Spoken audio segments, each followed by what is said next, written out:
and welcome to Crowvane Manor. Wherever you are, and whatever kind of night it's been, you've come to the right place to slow down. Let the world go quiet for a while. Out here, none of it needs your attention. Many of you return to these rooms night after night, and I'm grateful for that. There's a reason you keep coming back. The stories kept inside these walls aren't quite like the ones you'll hear anywhere else. Before we begin, leave a comment and tell me where in the world you're listening from tonight. I always enjoy reading them. And if these stories stay with you, a like and a subscribe help more than you know. Now get comfortable, breathe slow, and let's open the door together.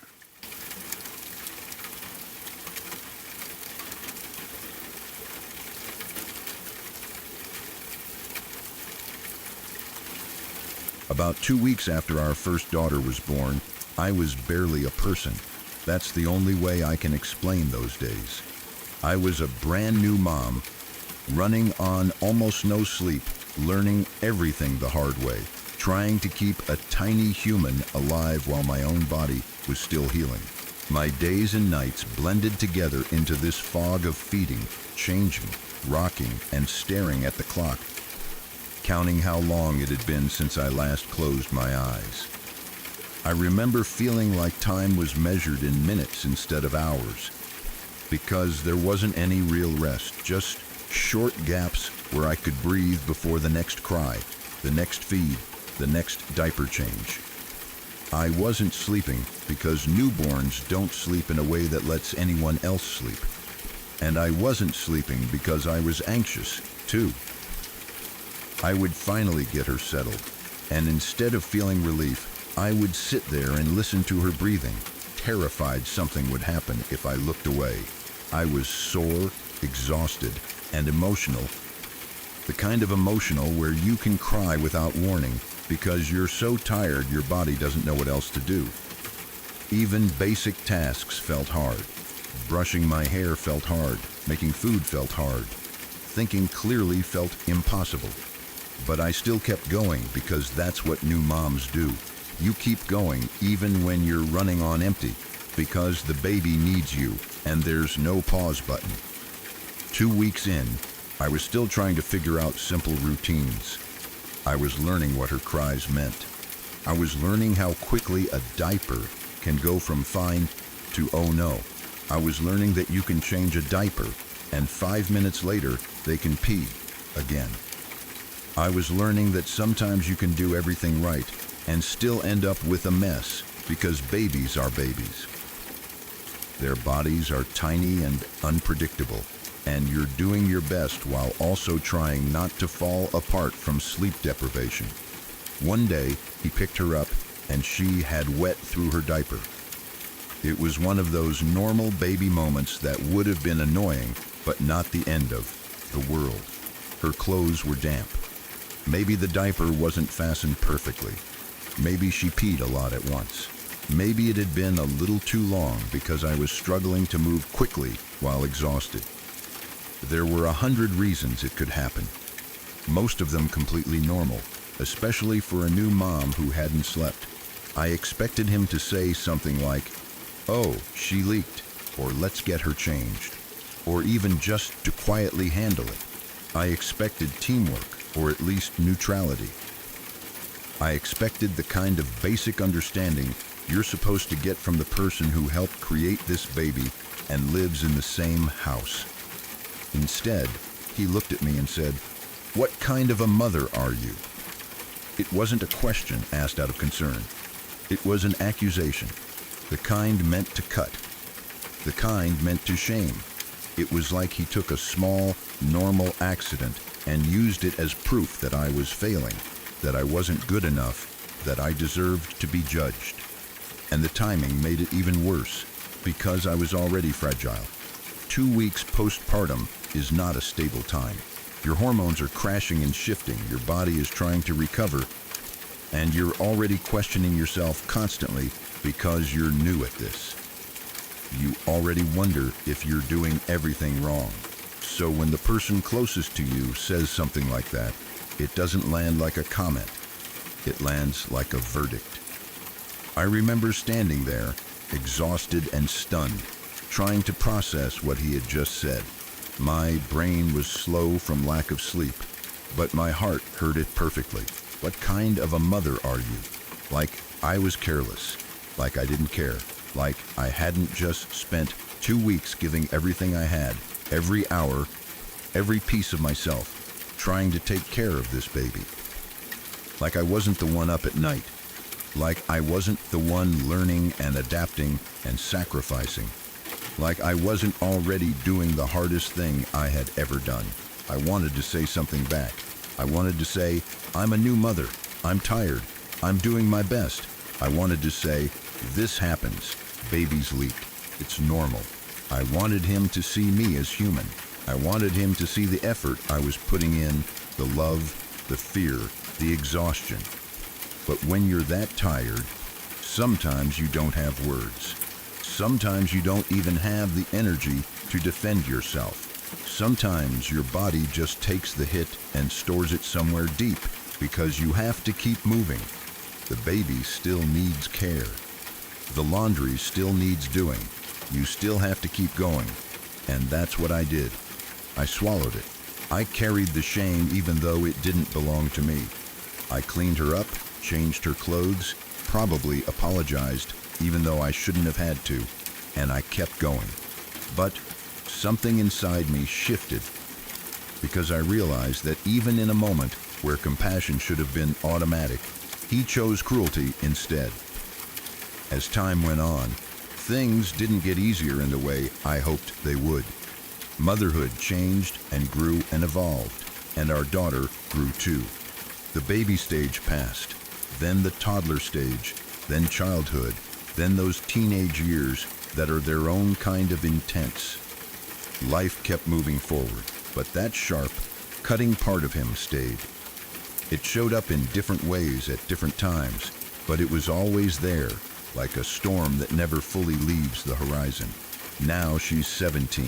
She's practically grown, almost an adult, with her own personality and her own opinions, and the house feels different because teens are different. They push back, they joke, they challenge. They wrestle sometimes, play sometimes, argue sometimes.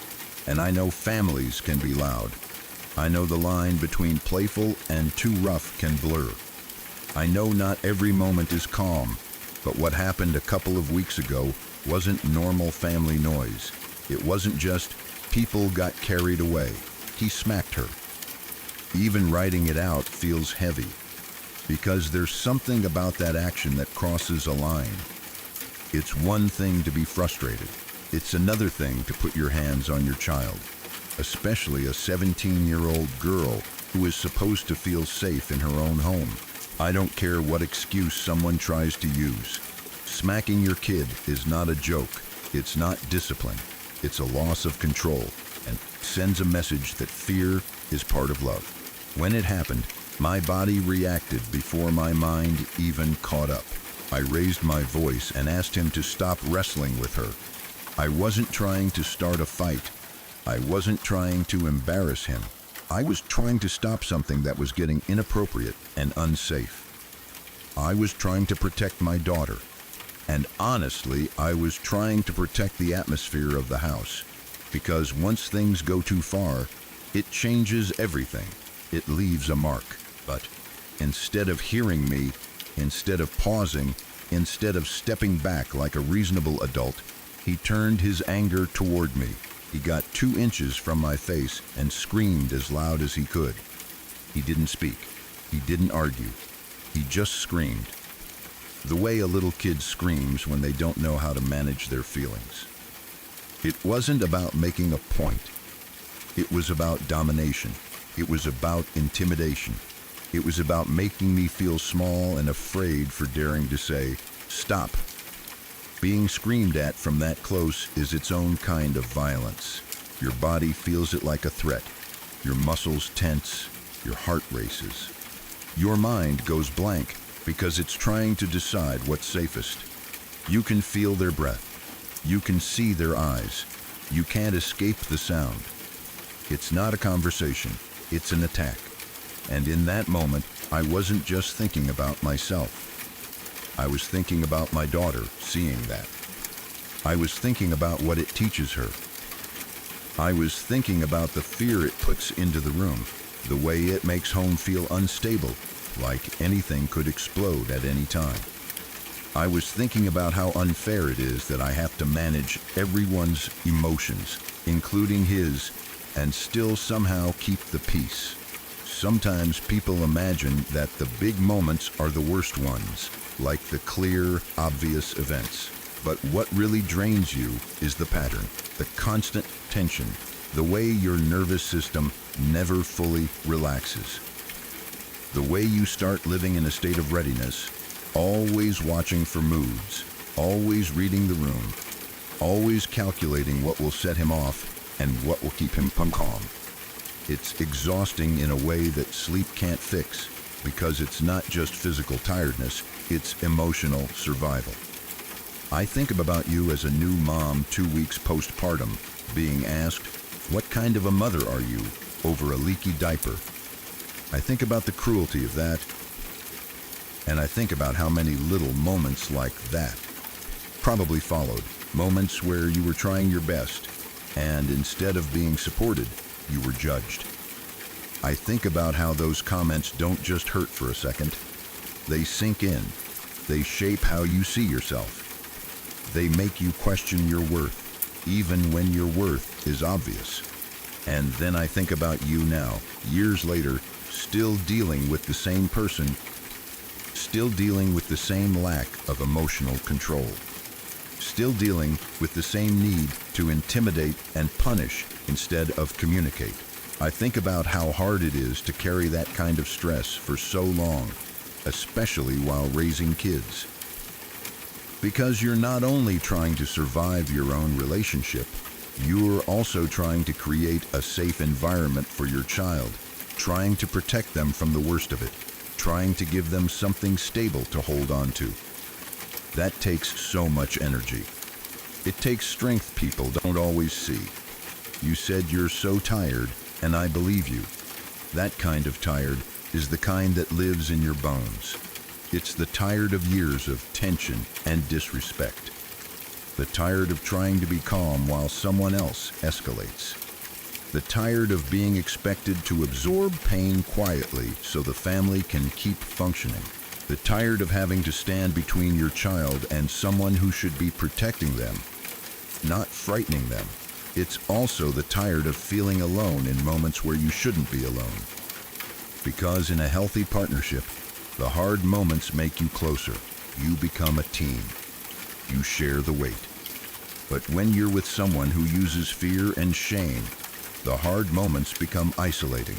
You end up carrying everything, while also being attacked for not carrying it perfectly. And the worst part is how confusing it can feel from the inside. Because there are always moments where they seem fine. There are moments where they act normal, even kind. There are moments where they can look great in front of others. But the private moments are what tell the truth. The way someone acts when nobody is watching is what matters most. The way someone treats you when you're vulnerable, when you're exhausted, when you're scared, when you're just trying to keep your family together, that's the real measure of their character. A leaky diaper should have been met with help, with care, with "it's okay, we'll change her." Instead, you got shame. Trying to stop rough behavior should have been met with, "You're right, I'll stop." Instead, you got a scream in your face. Those aren't small things. They're not just stress. They are choices. And choices like that wear a person down until they feel like they can't breathe in their own home.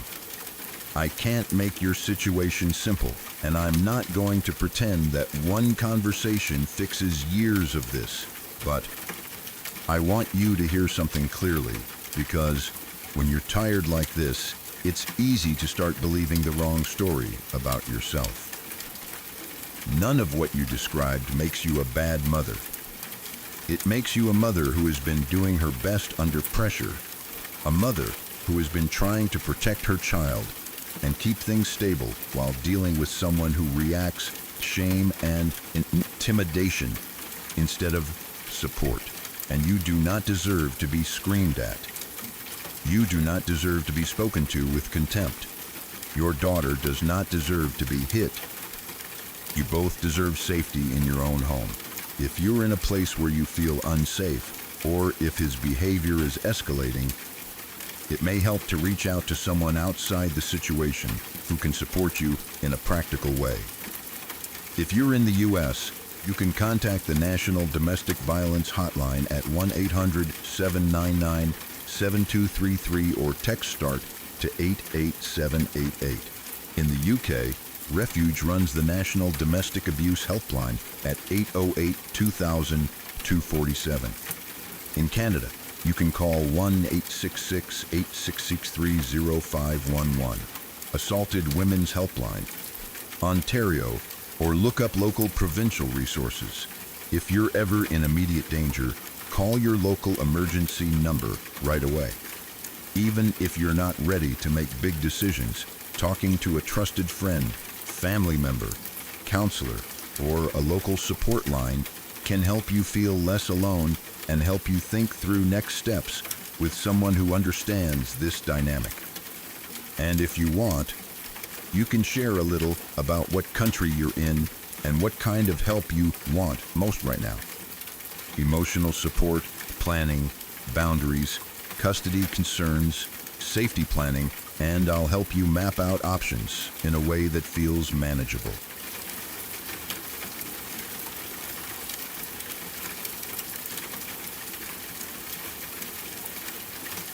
He had epilepsy, and for a long time, he leaned on cannabis for two things at once.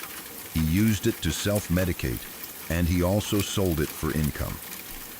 In our day-to-day life, that became one of those facts that sat in the background like a constant hum. It wasn't something we talked about all the time, but it shaped everything. It shaped his moods, our routines, the way we planned our weeks, and the way I measured risk without even realizing I was doing it. I lived with this steady awareness that any normal day could turn into a medical emergency, and that his solution was tied to something that could also blow up our lives if it ever came into contact with law enforcement. I don't think I understood how heavy that was until later, when I looked back and realized I had been living on a mix of love, fear, and adrenaline for years. Most of the time, when he had a bad day, I would call into work. It wasn't very often at first, and I told myself that made it manageable. I tried to be the kind of partner who showed up when things got hard, because epilepsy isn't his fault, and I knew that seizures can be scary and unpredictable. On the days he was shaky or not feeling right, I would cancel whatever I had to cancel and stay home. I'd watch him closely. I'd make sure he was safe. I'd hover without wanting to hover. I'd try to keep the house calm, and even though it wasn't that often, it still had a cost.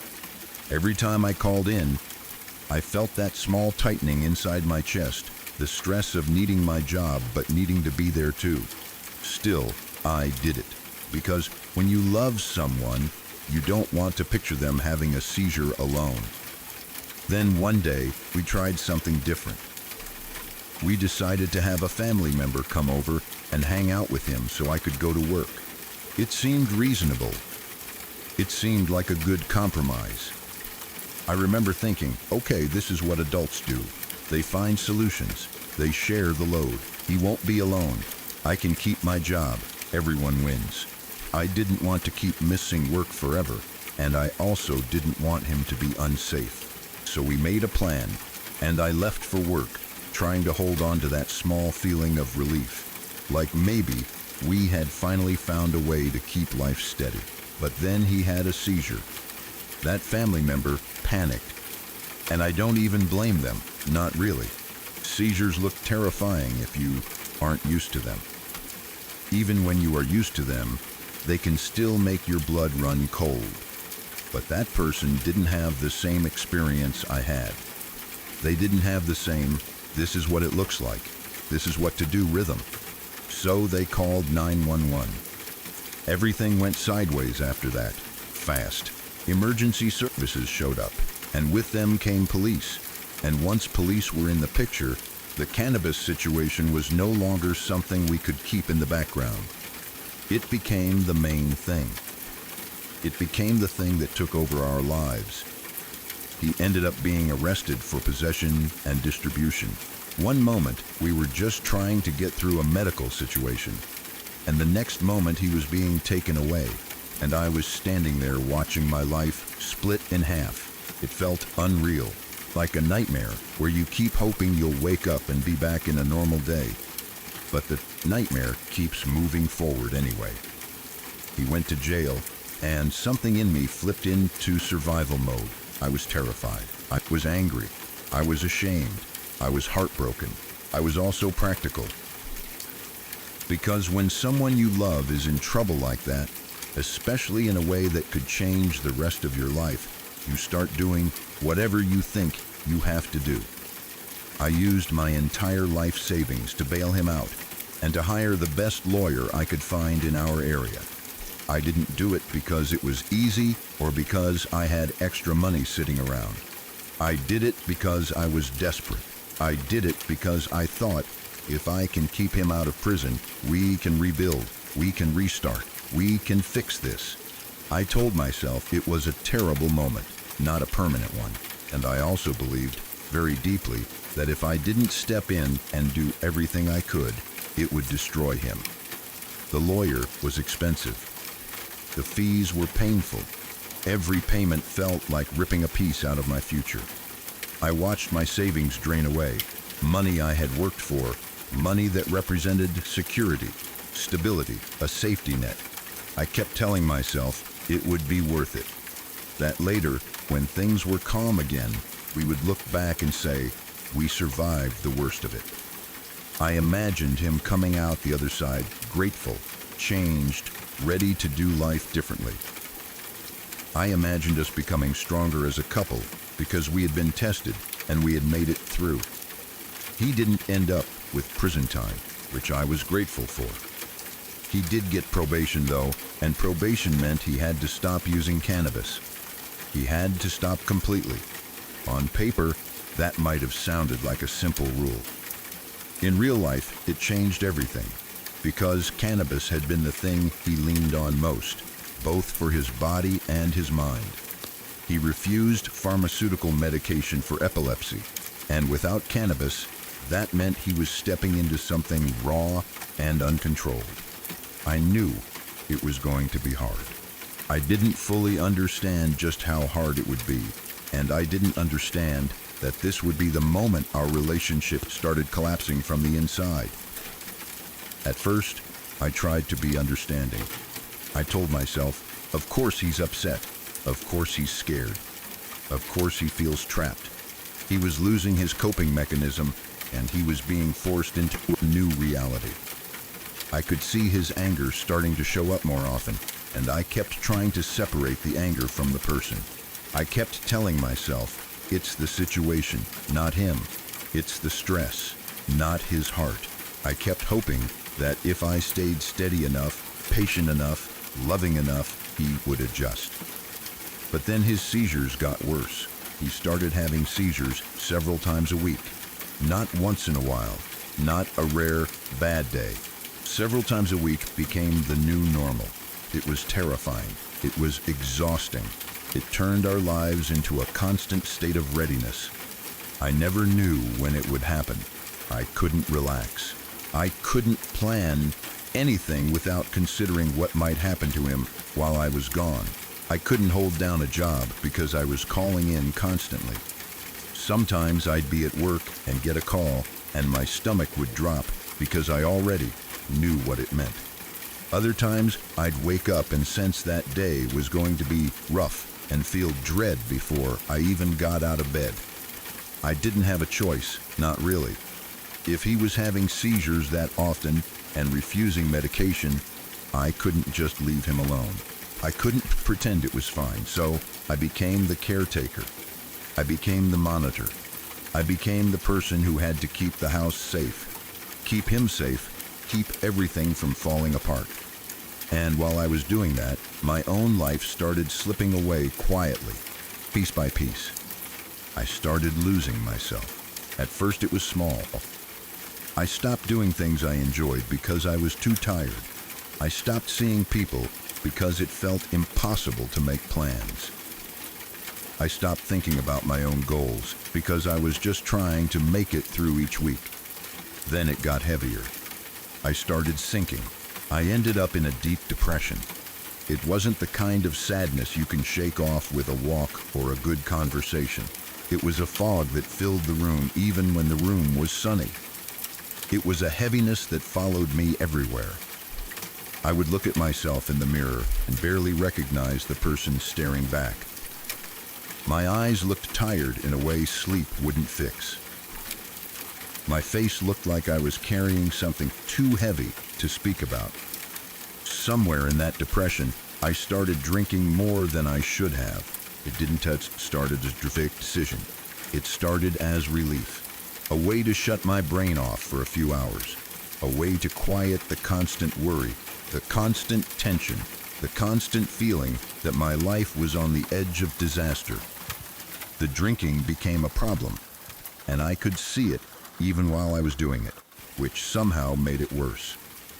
Because then I wasn't just depressed, I was ashamed. I was ashamed that I couldn't handle life the way I thought I should be able to. I was ashamed that I needed something to get through the day. I was ashamed that I was becoming someone I didn't want to be. My health started to change. I gained a lot of weight. I developed health issues that added another layer of stress because now it wasn't only him who needed care. I needed care too, but there was no space for that.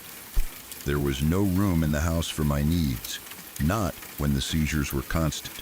The probation situation had turned our lives into something tight and harsh. And in the background of everything, there was his anger, which became like weather in our home. Sometimes it was quiet and simmering. Sometimes it was loud. Sometimes it was directed at the world. Sometimes it landed on me without warning. Eventually, he did start taking proper medication, and the seizures eased up.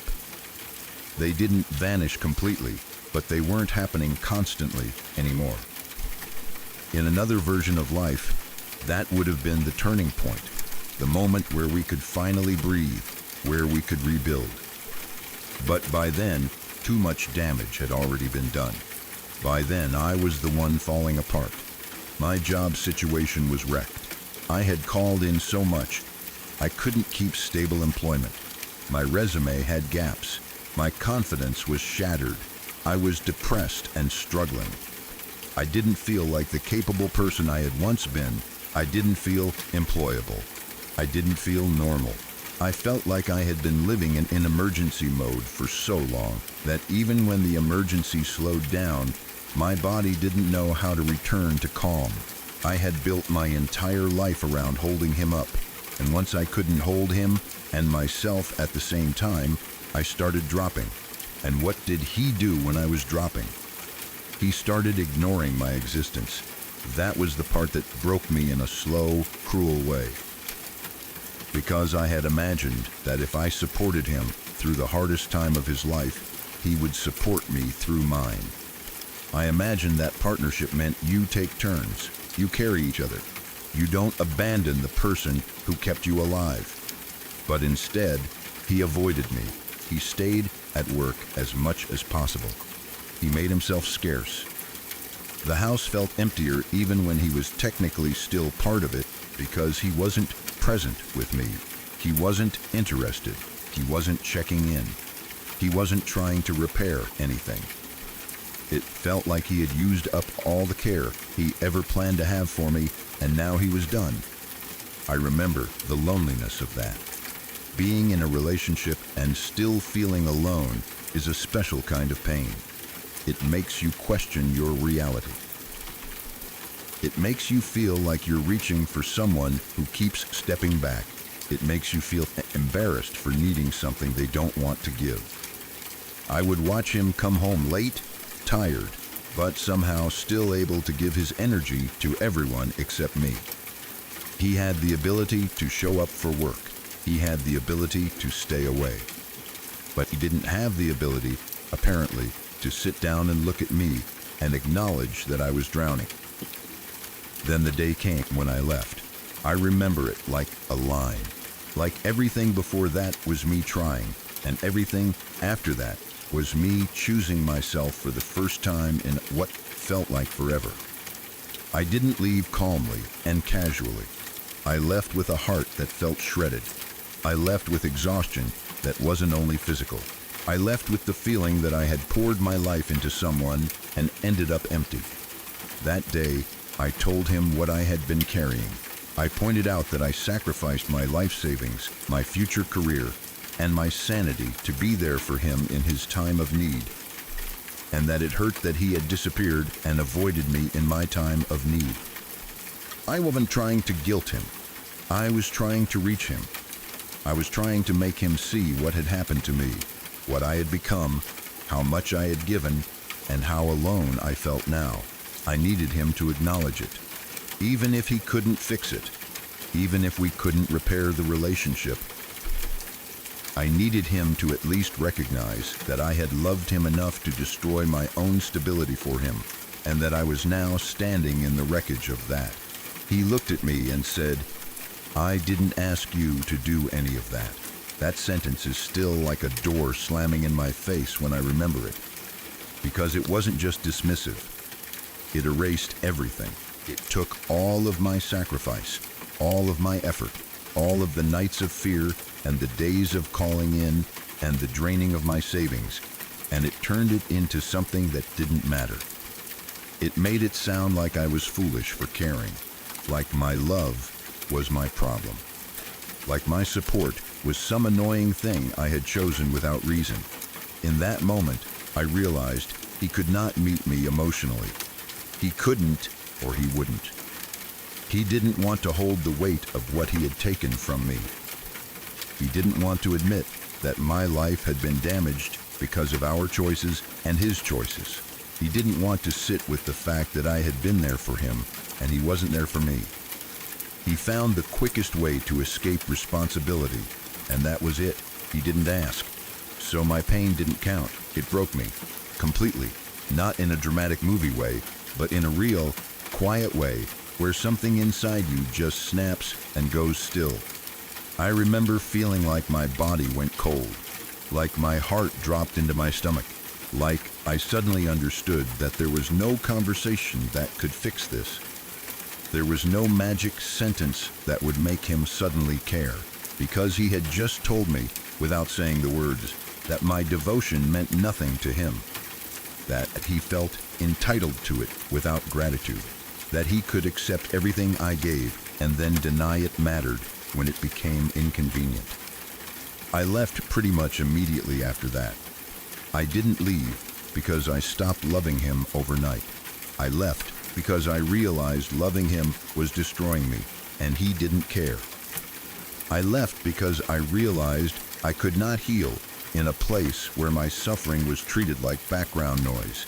I left because that sentence showed me the truth. I was alone in the relationship, and I had been alone for a long time. The split was brutal. It didn't feel like freedom at first. It felt like heartbreak. It felt like grief. It felt like waking up after a long illness and realizing you don't recognize your own life anymore. For a while, the heartbreak was excruciating. I would replay everything in my head: the arrest, the savings, the lawyer, the seizures, the job calls, the drinking, the weight gain, the depression, his distance, his avoidance.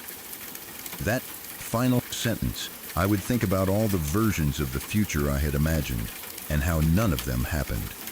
I would think about how hard I fought for him and how easily he stepped away when it was my turn to need support. But time did what time does. Slowly, the pain became less sharp. It didn't disappear overnight, but it softened. I started to breathe again. I started to feel like a person again. I started to see that the love I gave wasn't wrong, even if it was given to the wrong person.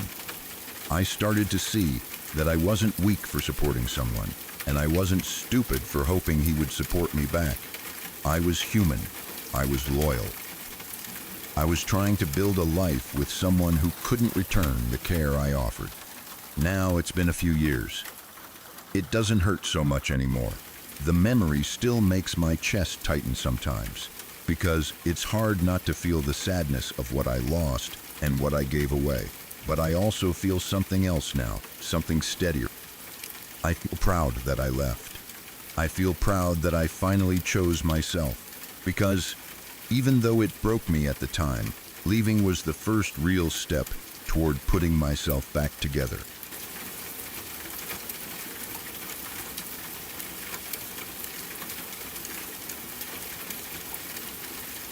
He used to say things that still make my stomach turn when I think about them now. At the time, I kept trying to fit them into a shape that made sense, something I could explain away, something I could label as weird humor or bad joking or he doesn't realize how it sounds. But the truth is, it never really made sense, not in any healthy way. It only made sense when I finally accepted what I didn't want to accept back then. He didn't respect me, and he didn't feel safe. He enjoyed making me uncomfortable, and he enjoyed having access to my reactions. He liked the little power rush of saying something cruel, and then acting like I was the problem for being hurt. What made it so unsettling wasn't just the words. It was how random it was. He wasn't saying these things during fights, when emotions were high and people say terrible things they regret. It wasn't like we were in the middle of some heated argument and he lost control. No, it was the opposite. It was calm, casual, out of nowhere. The kind of moment where I wasn't even talking to him. The kind of moment where I was simply existing in the house, doing normal life stuff, like making dinner or folding laundry, trying to keep the day moving. I would be standing at the stove, stirring something, or rinsing dishes, or sorting clothes into piles, and he'd just say it. Like it was nothing. Like it was cute. Like it was a little harmless thought he couldn't resist sharing. He would say, "I just want to push you down the steps," or "I want to punch you in the face," or "I want to throw you off the balcony." He'd say it in a voice that didn't match the words at all. It was the same tone people use when they talk to a puppy or a toddler, the sing-song voice that's supposed to sound sweet and playful. That tone made it worse, because it made the words feel like some twisted joke he was proud of, something he wanted to normalize, something he wanted me to accept as part of everyday life. It would hit me like a cold splash of water. I'd freeze for a second, like my brain had to restart to process what I just heard. I'd look at him, and my face would probably show confusion first, because who says that? Who says that to someone they claim to love? And then confusion would turn into fear, because the words weren't silly at all. They were violent. They were specific. They weren't, "I could kill you," said in frustration in a movie-like dramatic way. They were practical, realistic threats about pushing, punching, throwing, things that actually happened to people. The more it happened, the more my body started reacting before my mind even caught up. My chest would tighten. My shoulders would tense. My stomach would drop. Like my body was warning me. Like it understood danger even when my brain tried to play it down. I'd feel my heart speed up, and my hands would get slightly shaky, even if I tried not to show it. Because when someone repeatedly brings up harming you, even as a joke, it plants something in you. It makes you aware of your own vulnerability. It reminds you that you are smaller than them sometimes, or that gravity exists, or that stairs are hard, or that balconies are real. It makes you picture it without wanting to, because your mind is trying to protect you by running the scenario. and I always responded the same way at first. I'd say, "Why? I don't do anything to you." I didn't say it in a flirty way. I didn't laugh. I didn't play along. I was genuinely confused and hurt. I wanted an explanation that would make it make sense. Because part of me still believed that if someone loved you, they wouldn't even want to imagine you being hurt. And if they did have a strange thought, they would keep it to themselves. They wouldn't say it out loud in a cute voice while you're chopping vegetables. So I asked why, again and again. Because I needed to understand. Because I needed to believe there was a reason that wasn't scary. Maybe he was repeating a meme. Maybe he saw a joke online. Maybe it was some weird thing from his childhood. Maybe he was awkward and didn't know how to be affectionate. I tried to give him explanations he didn't deserve, because the alternative felt too dark. But I don't think he ever gave me a direct answer. That's what stands out when I think back. He didn't say, "Oh, I heard it in a show," or "I don't know why I say that, I'm sorry," or "It's just a stupid phrase, I won't do it again." He never truly explained it. He never looked embarrassed. He never looked like he realized he'd crossed a line. It was always vague, always deflection, always him acting like it wasn't serious. And if I got upset, it was always, "I'm just joking." That sentence became his shield. It didn't matter what he said. If it hurt me, he could retreat behind, "just joking," like it erased the impact. Like the words didn't matter. Like my reaction was the problem, not what he chose to say. It was a way to keep control without taking responsibility. If I said nothing, he got to keep saying it and enjoy the power. If I said something, he got to act like I was dramatic, sensitive, humorless. Either way, he won. What made it even more confusing was that these comments weren't surrounded by obvious kindness. It wasn't like he was generally warm and loving, and then had one weird habit. The comments fit into a bigger pattern of disrespect. They didn't come out of a relationship that felt safe. They came out of a relationship where I already felt tense. They came out of a relationship where I was already doing a lot of emotional work to keep things calm, where I was already monitoring his moods, where I was already used to him turning things around on me. So each time he said something violent, it didn't feel like a joke. It felt like a reminder. A reminder that he could make me uncomfortable whenever he wanted. A reminder that he enjoyed having my attention on his words. A reminder that he liked testing how far he could go. Sometimes I would try to laugh it off in a forced way, not because it was funny, but because I didn't know what else to do. Because in that moment, if I showed fear, I worried it would feed something in him. If I showed anger, I worried it would turn into a bigger issue. Sometimes the safest thing in a tense relationship is to pretend you didn't hear the worst part, to keep your voice light, to keep the situation from escalating. People who haven't lived that don't always understand it. They think, "Why didn't you leave the moment he said that?" But life doesn't work like that when you're inside it. You're already in a fog. You're already carrying history. You're already tired. You're already trying to survive emotionally, day by day. And you're constantly balancing what you feel against what will cause a bigger problem. But the comments didn't stop. They happened randomly. And that randomness is what made them creepier. If we were arguing, at least the words would connect to emotion. But there was no emotional buildup. It was like he just had these thoughts floating around, and he liked to drop them into the room whenever he felt like it, like tossing a stone into still water just to watch the ripples. There were moments where I would catch myself thinking about stairs differently. I'd walk down them and wonder, would he ever actually do it?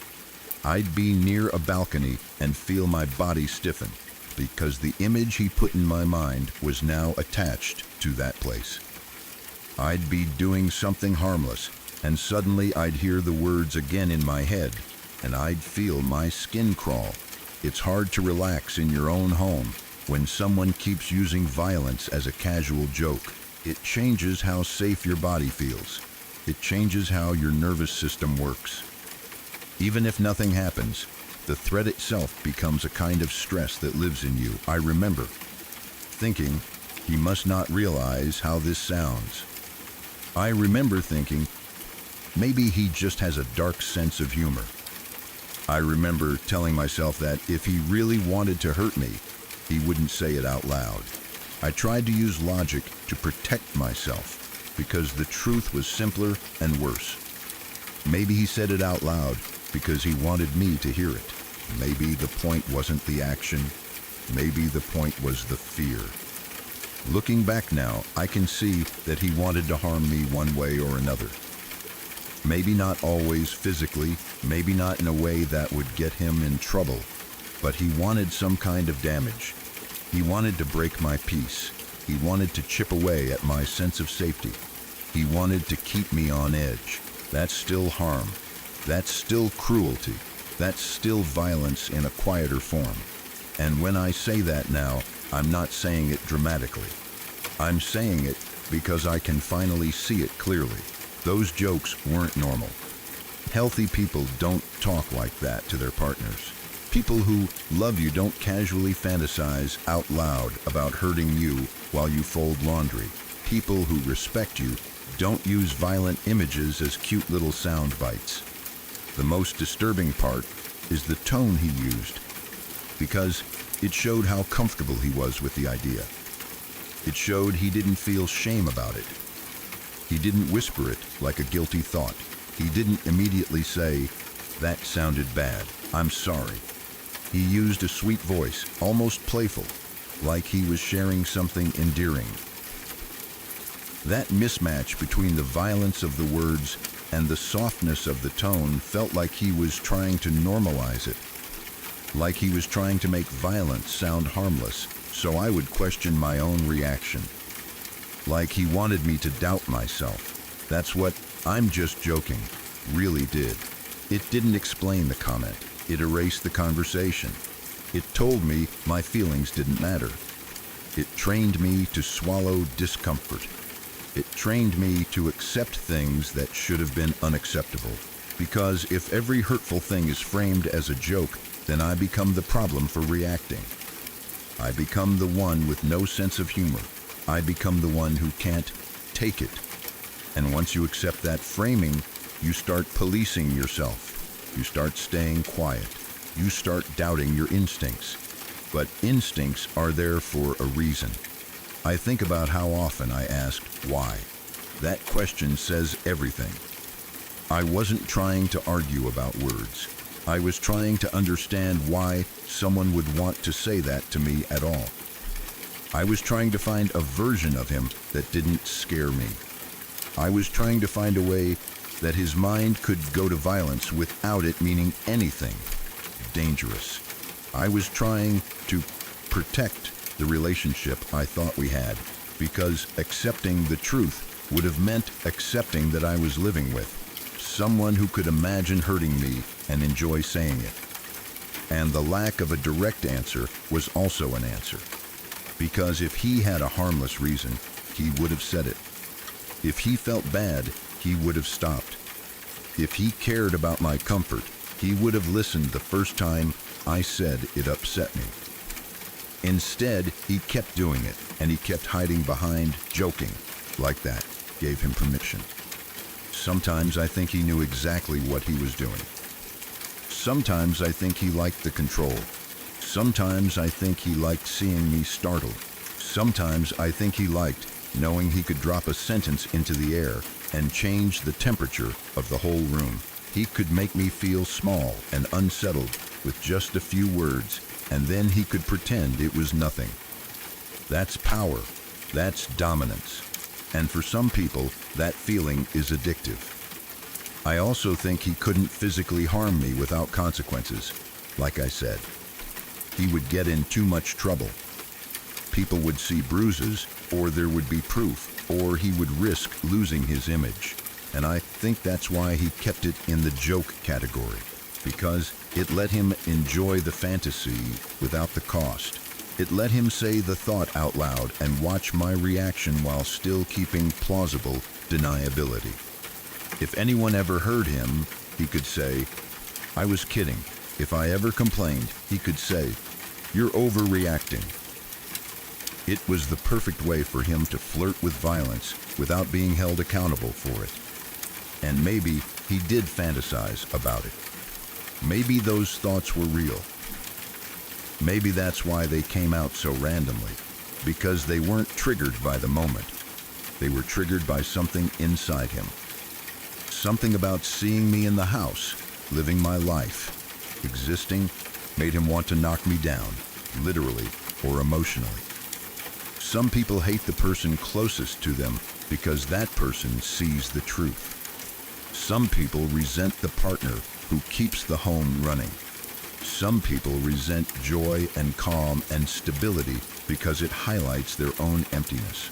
I don't know what was inside him, but I do know that what he did was not normal, and it was not love. Looking back now, I can name it without feeling like I have to soften it. It wasn't dark humor. It wasn't just joking. It was a pattern of threatening language that chipped away at my sense of safety. It was emotional intimidation disguised as playfulness. It was him taking something terrifying and wrapping it in a cute voice so he could pretend it was harmless while still getting the effect he wanted. And the effect was that I lived with a low-level fear that I didn't even always recognize as fear. It was just tension. It was being on guard. It was feeling like my body couldn't fully relax. It was feeling watched. It was feeling like I had to manage not only my own emotions, but his strange impulses too, because if I didn't react correctly, I would get punished with mockery or anger. That kind of relationship changes you. It makes you quieter. It makes you doubt yourself. It makes you tired in a deep way. It makes you accept too much and then later wonder how you ever did. But now, when I think about those comments, I don't question whether I was being too sensitive. I don't question whether it was harmless. I don't question whether I should have laughed. I can finally see it for what it was. Someone repeatedly telling you they want to hurt you is not a joke. It's a warning. Even if they never follow through, even if they hide behind humor, even if they say it sweetly, the content is still violent. The intent is still cruel. The impact is still real. And that's why, looking back, I don't just think he hated me. I think he wanted to harm me in some form, and he was practicing saying it out loud. He was letting the thought live in the open, in the normal parts of our day, as if it belonged there, as if I should just accept it. I'm glad I don't have to accept it anymore. I'm glad I can look at it now and call it what it was. Because the clearest thing I know, the thing I wish I could go back and tell my past self, is that love does not sound like threats. Love does not hide behind "I'm joking" when someone is scared. Love does not take violence and make it casual. Love makes you feel safe. Love makes home feel like a place you can breathe. What I lived with wasn't that. It was someone telling on himself over and over, and me trying to translate it into something less frightening because I wasn't ready to face the truth. Now I am. Now I can say it plainly. He wasn't joking. He was showing me who he was.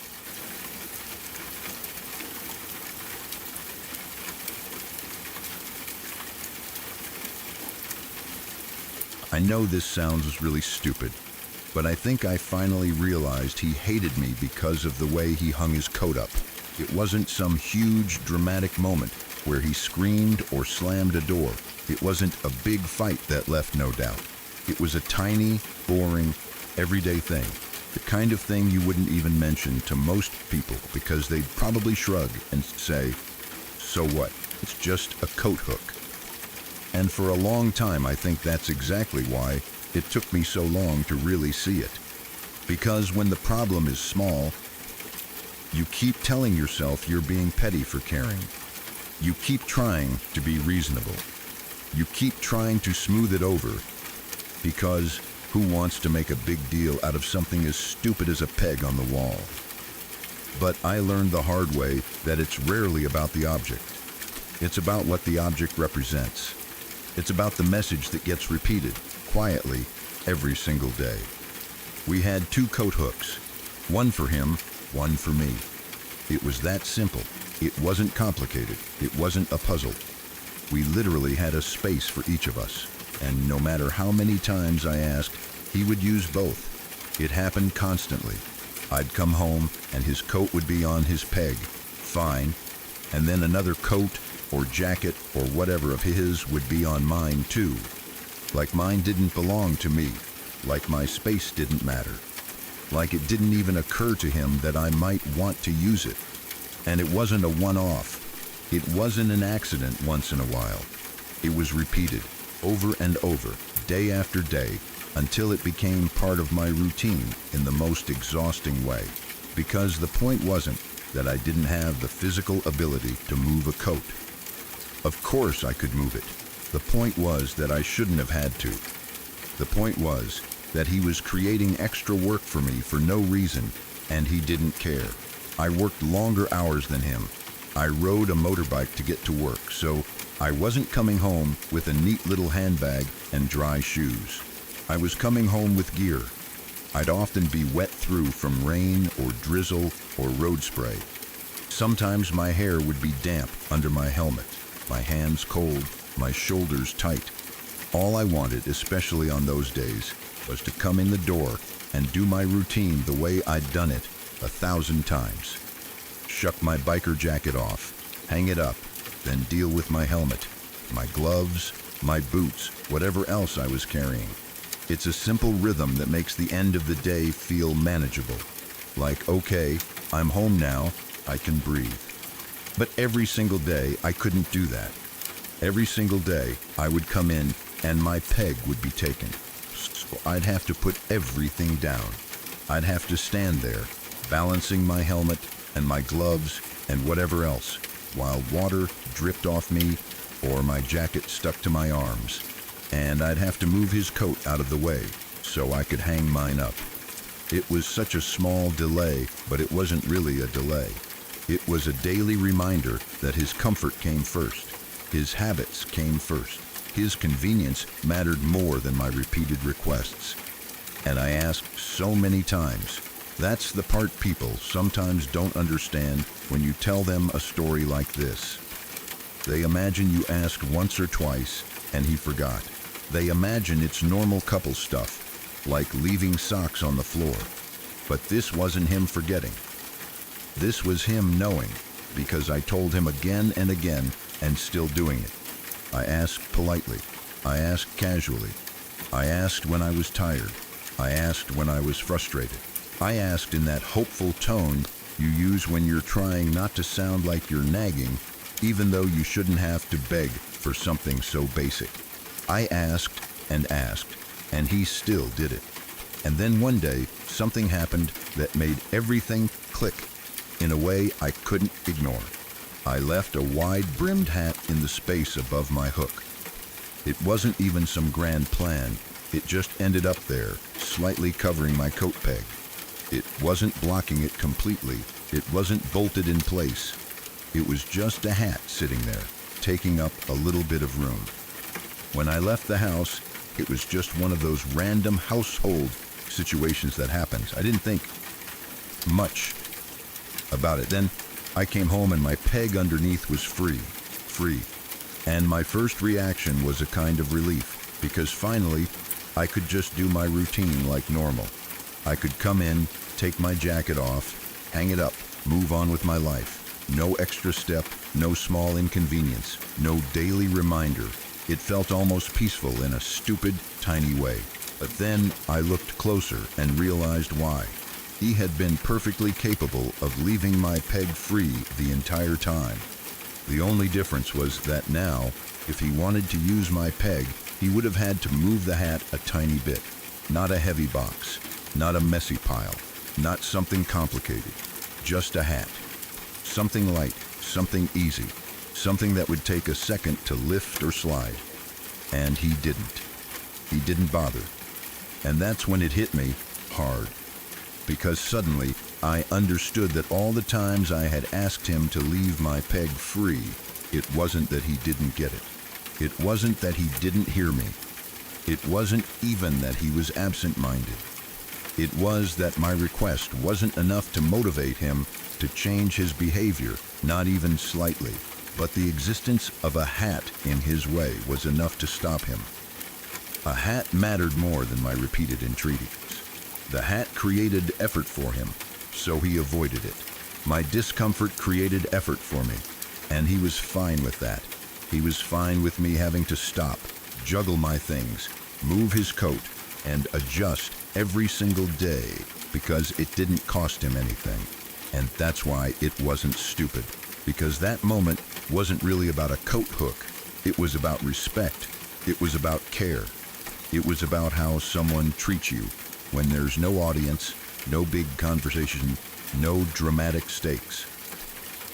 It was about whether you matter enough for them to do a small thing that makes your daily life easier, especially when you've asked for it clearly and repeatedly. It was the kind of thing that makes you realize, in your bones, that the person you live with doesn't see you as someone worth considering. Not in the quiet spaces, not in the everyday details. And those everyday details are where love is supposed to live. Love isn't only flowers and anniversaries. It's, I left your hook free because I know you come home wet and exhausted. It's, I listened the first time you asked. It's, I don't want to make your life harder when it costs me nothing to help. He would rather not move a hat than do something I asked for. And once I saw that, I couldn't unsee it. It made me think about all the other things too. The bigger things that were easier to point to. The moments that were clearly wrong. The ways he dismissed me, ignored me, made me feel like an inconvenience. Acted like I was asking for too much when I was really asking for basic consideration. All of it lined up behind that coat hook moment like a long chain. It wasn't the first sign, but it was the one that finally made the whole pattern undeniable. Because someone who cares about you doesn't need you to build a barrier with a hat before they respect your space. Someone who loves you doesn't repeatedly take up what belongs to you and then watch you adjust without feeling anything about it. Someone who values you does not need a physical obstacle to do the right thing. They do it because you asked, because you matter. So no, it's not stupid. It's actually one of the clearest examples of what disrespect looks like in real life. Quiet, repeated daily. A tiny thing that becomes huge because it tells you where you stand. And the ending of your story is the part that feels like breathing again. 6 years divorced now. Never been happier. That says everything. Because happiness after a divorce like that isn't just about being single. It's about peace. It's about coming home and knowing your space is yours. It's about not being forced to adjust your body and your routine and your needs around someone who doesn't care. It's about not having to beg for basic respect. It's being able to walk in the door, tired and wet and human, hang your jacket where it belongs, feel the quiet relief of a life where you are not constantly being told in 1,000 small ways that you don't matter. And honestly, that isn't stupid at all. That's freedom.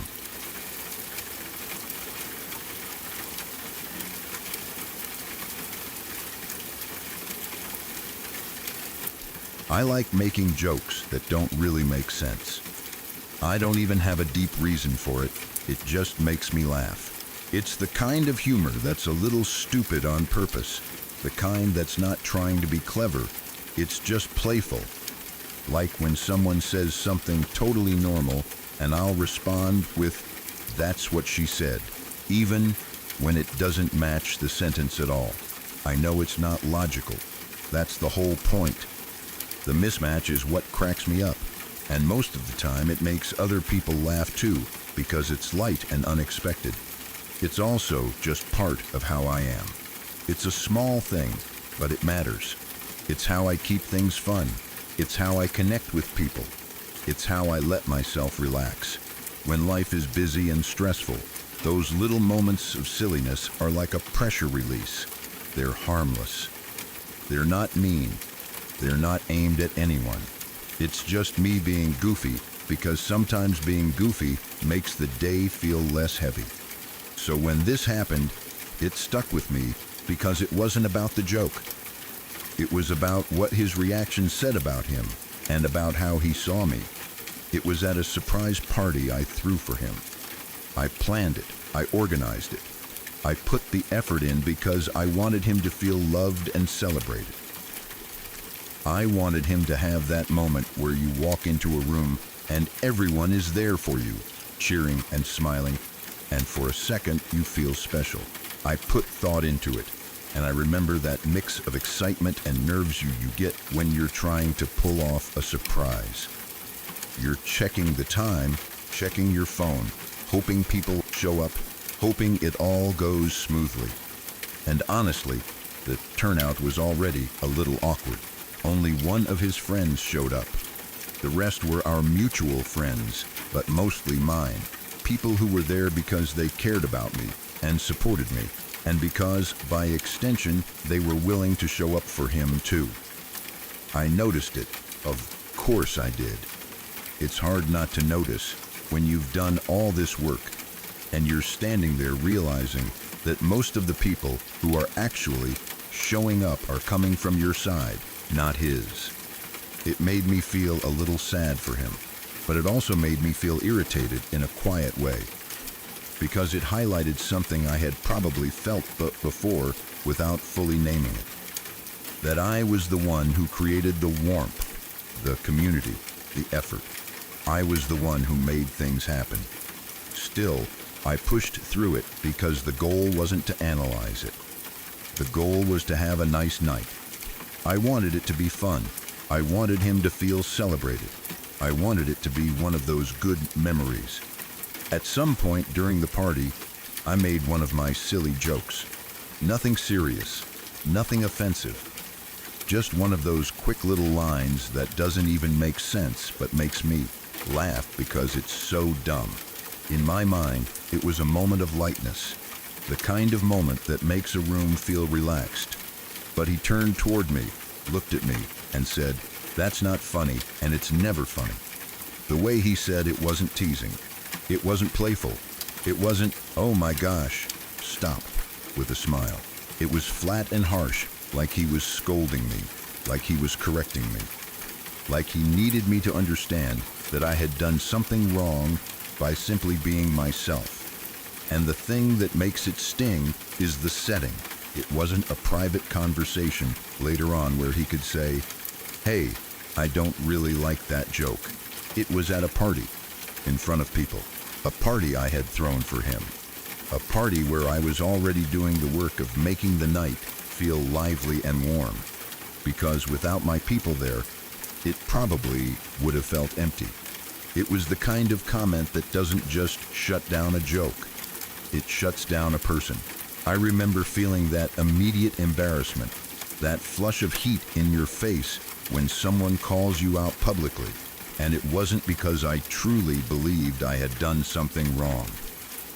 It was because he spoke to me like I was annoying, like I was a problem, like I needed to be put in my place. It made me feel small in a room where I had been trying to create happiness. Sometimes, when someone humiliates you like that, especially someone you're dating, everyone goes quiet in that weird way. People don't always know what to do. They don't want to get involved. They don't want to make it worse. So there's this tiny pause where you can almost feel the tension in the air. And then our friend Jeff looked at him and said, "God, why is with you?" Jeff said it like he couldn't even help himself, like the thought came out of his mouth before he could soften it. It wasn't said gently, but it also wasn't cruel for the sake of cruelty. It was honest. It was like Jeff had just watched something that annoyed him on a deep level, because it wasn't normal behavior. It was unnecessary. It was mean. The room shifted after that. It was one of those moments where you realize other people see what you've been living with. That you're not crazy. That it's not just you being sensitive. That your discomfort has a reason.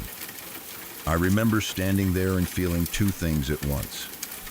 One was this sharp embarrassment because it's painful when your relationship dynamic becomes visible in front of friends. But the other feeling was something else. Something like clarity, like a light switched on. Because Jeff's comment wasn't really about the joke. It was about how he spoke to me. It was about the coldness, the judgment, the way he sucked the warmth out of a room for no reason. And in that moment, I realized Jeff was right. Not because Jeff said it, but because something inside me already knew it. Jeff just said it out loud. He said the thing people usually only think. He said what I had probably been avoiding admitting to myself. Because when you're with someone who treats you like that, it often happens in little moments. It's not always dramatic. It's not always obvious abuse that people immediately recognize. Sometimes it's these small public put-downs, these small corrections, these little comments that are meant to make you feel embarrassed so you stop being yourself. Over time, it adds up. Over time, you start editing your personality. You start hesitating before you speak. You start watching their face for approval. You start shrinking your joy down to something smaller and safer. And the scariest part is that you can get used to it. You can start thinking it's normal for your partner to be annoyed by you. Normal for them to talk to you like you're silly. Normal for them to act like your humor, your quirks, your personality are flaws that need fixing. But when someone from the outside sees it and reacts with shock, it forces you to see it differently. It forces you to ask, why am I accepting something other people can't even tolerate for 1 minute? I kept thinking about the party too. How I had planned it. How I had tried. How most of the people there were mine. And yet he still couldn't just enjoy the moment. He still couldn't just be grateful. He still couldn't just let me be playful and happy. He had to shut me down. That's what made it so loud. Not the joke, but the fact that even on a night where I was celebrating him, he found a way to make me feel embarrassed for existing. After that moment, I started replaying other moments in my head. Times where he had made little comments like that. Times where I had laughed it off or brushed it aside because I didn't want conflict. Times where I told myself he was just blunt or just tired or just stressed. But in reality, it wasn't about stress. It was about respect. And he didn't have it. Jeff didn't know every detail of our relationship. He didn't know everything that happened behind closed doors. But he saw enough in that one moment to ask a question that hit me like a truth I couldn't unhear. Why is anyone with you? And the answer, at least for me, started becoming clearer in my mind too. Not because there was a good reason, but because I realized the reason I had stayed wasn't because I was happy. It was because I had been trying, because I had been hoping, because I had been convincing myself that if I just loved him enough, if I just softened enough, if I just adjusted enough, he would finally treat me better. But that night showed me something important. Someone who truly cares about you doesn't take your harmless joy and crush it in front of people. Someone who loves you doesn't speak to you like you're a nuisance. Someone who respects you doesn't make you feel stupid for making a silly joke. And I think that was the moment I really saw it. That it wasn't about whether my joke was funny or not. It was about the fact that he didn't like me shining. He didn't like me being relaxed and playful. He didn't like me taking up space with my personality. He wanted control. He wanted seriousness. He wanted me to stay within the version of me that didn't challenge him, didn't annoy him, didn't embarrass him, didn't exist too loudly. Jeff's comment gave me permission to trust my own feelings. It made me realize that what I had been tolerating wasn't normal. It wasn't love. It wasn't a healthy relationship flaw. It was disrespect, and it was steady. And once you see that clearly, you can't unsee it. Even now, I can still picture it. The party, the people, the moment I made a joke, his flat voice shutting me down, and Jeff's face when he said what he said. It's one of those moments that feels small from the outside, but from the inside, it's a turning point. Because it showed me that other people could see what I had been trying not to see. And it showed me that if a friend could look at him for 1 second and think, how can anyone be with you? Then maybe I needed to stop asking myself how to make him happier and start asking myself why I was settling for someone who treated me like that at all.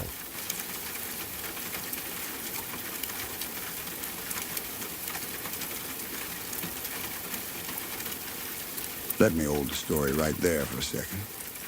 You know how the dark creeps in slow. Well, so does a channel like this one. It grows one listener at a time, one night at a time. And that's where the subscribe button comes in. The bell beside it makes sure the dark always finds you when a new story is ready. No pressure, just an open door. Now let's pick up where we stopped.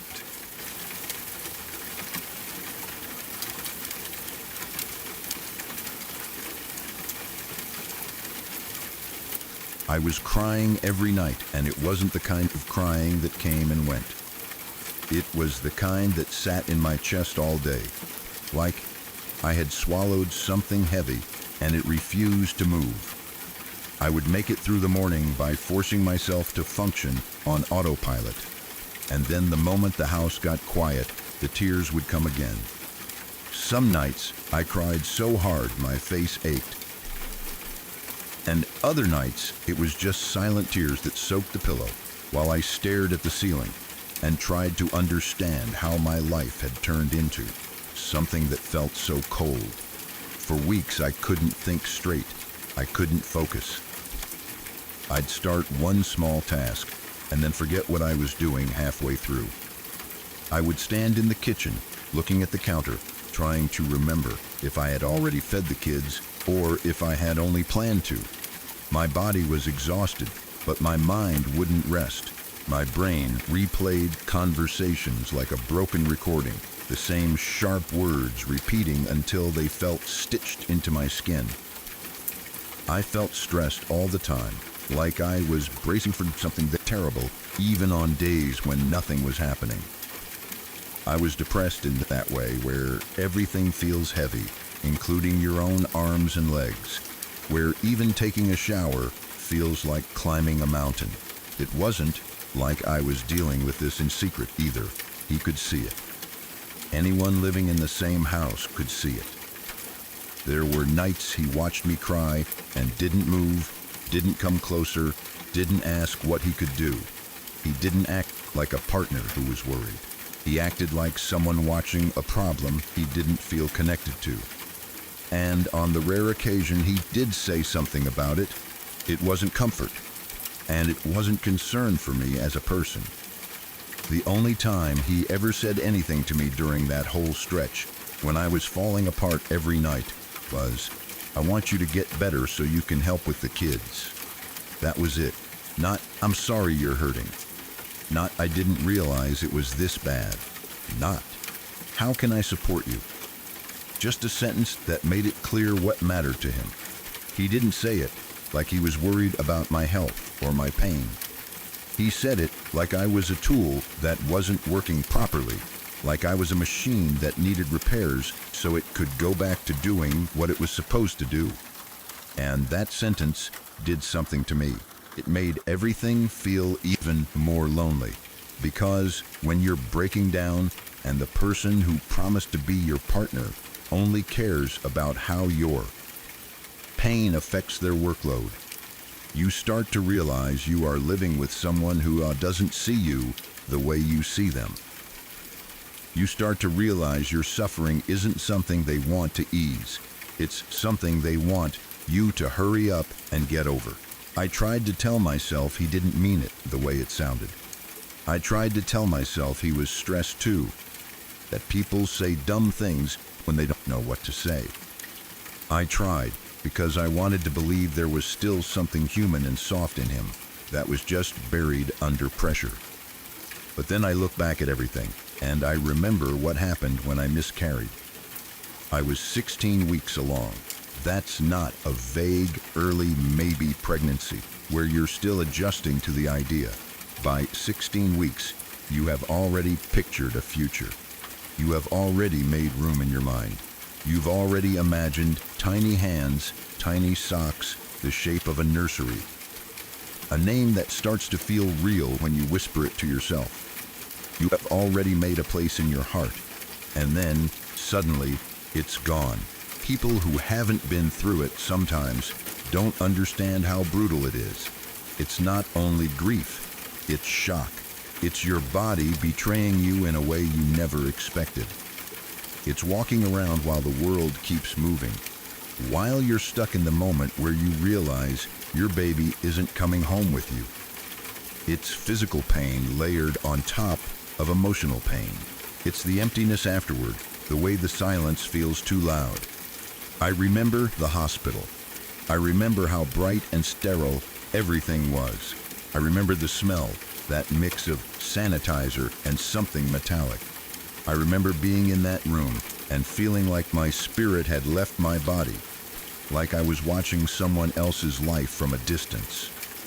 I remember feeling numb, and then suddenly not numb at all, waves of grief hitting me so hard I couldn't breathe. I remember thinking over and over, my baby is gone. My baby is gone. Like my brain couldn't accept it unless it repeated it 1,000 times. And he was annoyed at me. Annoyed. As if I had chosen this. As if my grief was an inconvenience. As if I was being dramatic. That's how it felt. The way he acted. The way he looked at me. The way he spoke. He didn't treat it like a death. He treated it like an interruption. Afterward, I tried to hold on to something. Not because I wanted to live in the past. Not because I was trying to create some weird display, but because I needed something tangible to prove that my baby existed, even if only for a short time. Because when you lose a pregnancy, especially at a stage where you already love that child, you can start to feel like the world wants you to forget. Like people expect you to just move on because they didn't meet the baby, because they didn't hold the baby, because in their mind it's easier to treat it like it wasn't real. But it was real to me. So I kept a few things. A hospital blanket that had touched my baby. A little teddy. Small items, simple items, but they held meaning that I can't even put into perfect words. They were not decorations. They were not a show. They were pieces of my love, placed carefully in a cabinet where I could keep them safe. To me, it wasn't a shrine. It was a quiet place for grief. It was a private corner where I could honor the fact that I carried a life, and that life mattered to me, and that I would always be that baby's mother, no matter what anyone else thought. And he made fun of me for it. He mocked me for having a shrine, like I was some ridiculous person being dramatic, like my grief was something to laugh at. He didn't see a mother mourning her child. He saw something he could turn into a joke. I will never forget the feeling of that. The humiliation mixed with grief.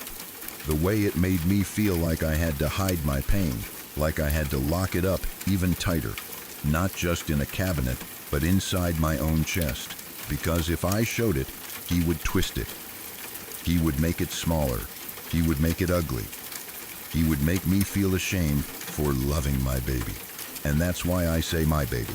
Because that tiny angel boy will always be mine in the purest sense. My love, my grief, my memory, my bond. He will never deserve that part of me. He never carried that baby. He never protected that baby. He never mourned that baby with respect. He doesn't get to claim something he never valued. When I was already drowning, when I was already trying just to make it through each day, his reaction to my loss showed me something clear. It showed me that when something hurts me deeply, he does not step in to hold me. He steps back, rolls his eyes, and waits for me to stop being inconvenient. And now, after all of that, after the crying and the depression, and the way he treated my pain like a problem to solve so I could keep working, he wants 50-50 custody. Of course he does. Because it looks good. Because it gives him power. Because it lets him say he's a great father. Because it means he doesn't have to pay what he should pay. Because it gives him control over my life, my schedule, my peace. Because it's a way to keep his hands on something, even after the relationship is broken. And the part that makes me want to scream is that he acts like he can't afford child support. He pushes for equal custody, but somehow he's the one who can't pay. Somehow I'm expected to carry the financial weight, the emotional weight, the invisible labor of raising children, and still be grateful when he demands half the rights and none of the responsibility. It's like the story of our entire relationship. He wants the benefits without the care. He wants the title without the effort. He wants access without respect. I think about those weeks when I was crying every night, and I think about how alone I felt. I think about how my body was exhausted from stress, how my mind was fogged from depression, how I was trying to show up for the kids while feeling like I was barely holding myself together. I think about how I wanted just one moment of kindness, just one moment where he would look at me and say, "I see you. I know this is hard. I'm here." Instead, I got a sentence that made it clear I was valuable only for what I could do. I got mockery when I tried to mourn my baby in the only way I knew how. And now I'm supposed to calmly watch him act like a victim, like a struggling dad who wants what's best for the kids but just can't afford support. As if he didn't watch me break down and decide my pain only mattered if it affected his comfort. As if he didn't make jokes about the small, sacred items I kept to remember my child. Some days I feel anger so sharp it scares me. Other days I feel grief like a deep ache that never fully leaves. And then there are days I feel something else entirely, something quieter but stronger, a kind of clarity. Because the longer I live with the truth, the more I understand that I wasn't asking for too much. I wasn't too sensitive. I wasn't unreasonable for wanting basic compassion. I wasn't wrong for needing support. I was a woman trying to survive a painful reality with someone who treated love like a transaction. And even now, even with his demands and his excuses, I know one thing. My children deserve stability and care. They deserve a parent who sees them as people, not as props. And I deserve a life where my tears aren't ignored, where my grief isn't mocked, where my healing isn't treated like an inconvenience. I don't know exactly how the custody situation will play out. I don't know what arguments he will make or what mask he will wear in front of others. But I do know that I will not forget what he showed me behind closed doors. I will not forget the nights I cried and he did nothing. I will not forget how he reduced my depression to a productivity issue. I will not forget the way he spoke about my baby's blanket and teddy like they were something to laugh at. Those things are real. They happened. They shaped me. And no matter what he tries to claim now, no matter what he demands, no matter how he twists the story, I know what I lived through. I know what kind of partner he was, and I know what kind of person makes fun of a mother grieving her child. I know the difference between someone who loves you and someone who loves what you do for them. So if he wants to fight for appearances, let him.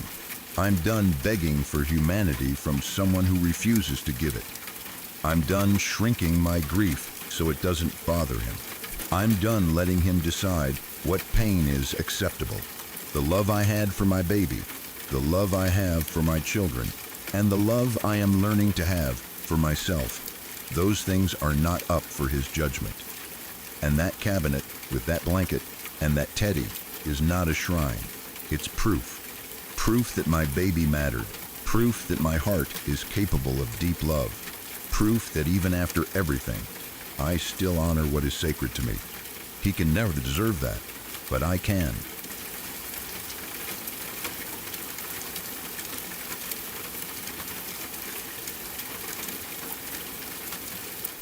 Living with a neurological condition is already hard in a way that's difficult to explain to people who haven't felt it. It isn't just pain, it's the unpredictability. It's the way your body can suddenly turn on you without warning, like someone flips a switch and your nerves start screaming. It's the fear that comes right before an episode, when you can feel it building and know you're about to be stuck in your own body, waiting it out. It's the way your mind has to stay alert all the time, because you're always measuring how you feel, always checking for signs, always wondering if today is going to be one of the good days or one of the bad days. There were times when it was manageable, times when I could push through and still do what I needed to do. But there were also episodes that were painful enough to make everything else fade away. During those times, I didn't need a miracle. I didn't need someone to cure me. I didn't even need someone to have the perfect words. I just needed a human being next to me. I needed my husband, the person who was supposed to be my partner, to sit with me and make me feel like I wasn't alone in it. Just presence, just steady support, just the simple comfort of knowing that if something got worse, someone would be there. So I asked him. I didn't ask in a dramatic way. I didn't ask like I was demanding something outrageous. I asked the way you ask when you're vulnerable and you're trying to trust someone. I told him that during these episodes, it would help if he stayed with me, if he sat with me, if he didn't leave the room, if he didn't disappear. I thought it was such a basic request that it would be met with care, or at the very least with an honest attempt. Instead, he flat out refused. He didn't hesitate. He didn't try to meet me halfway. He didn't say, "I'll try," or "I don't always know what to do, but I'll be there." He said, "I can't stand to see you in pain, and I can't do anything about it, so I just leave." That sentence still makes my stomach tighten when I think about it, because of what it really meant. On the surface, it sounded like sensitivity, like he was overwhelmed, like it was too hard for him emotionally. But the truth underneath it was selfishness wrapped in a softer excuse. He was saying that his discomfort mattered more than my pain.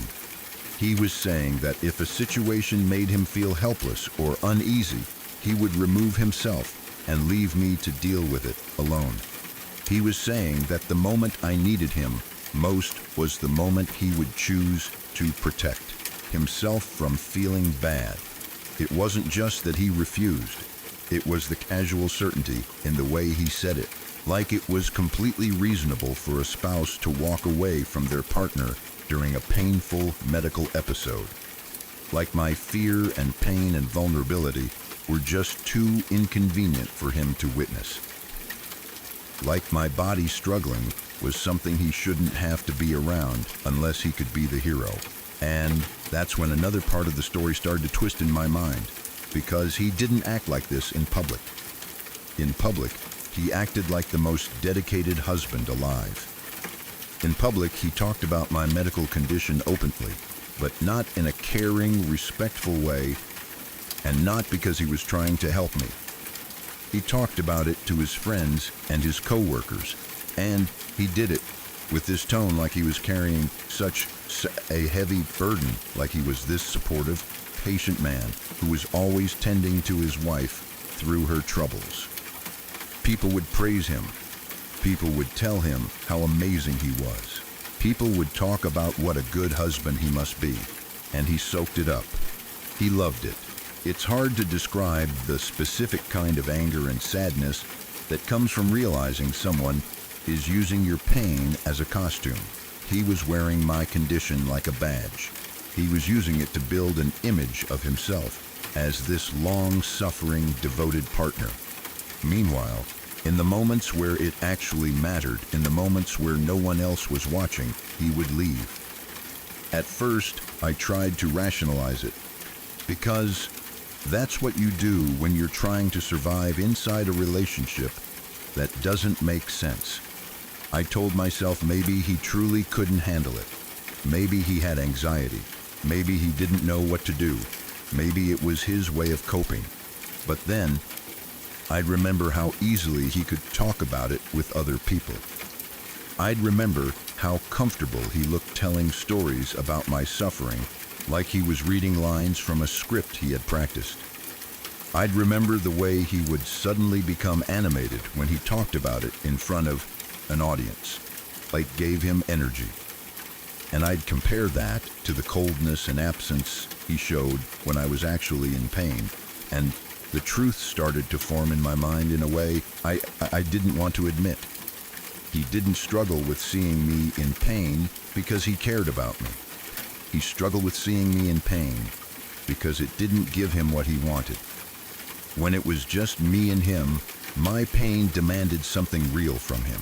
It demanded patience. It demanded compassion.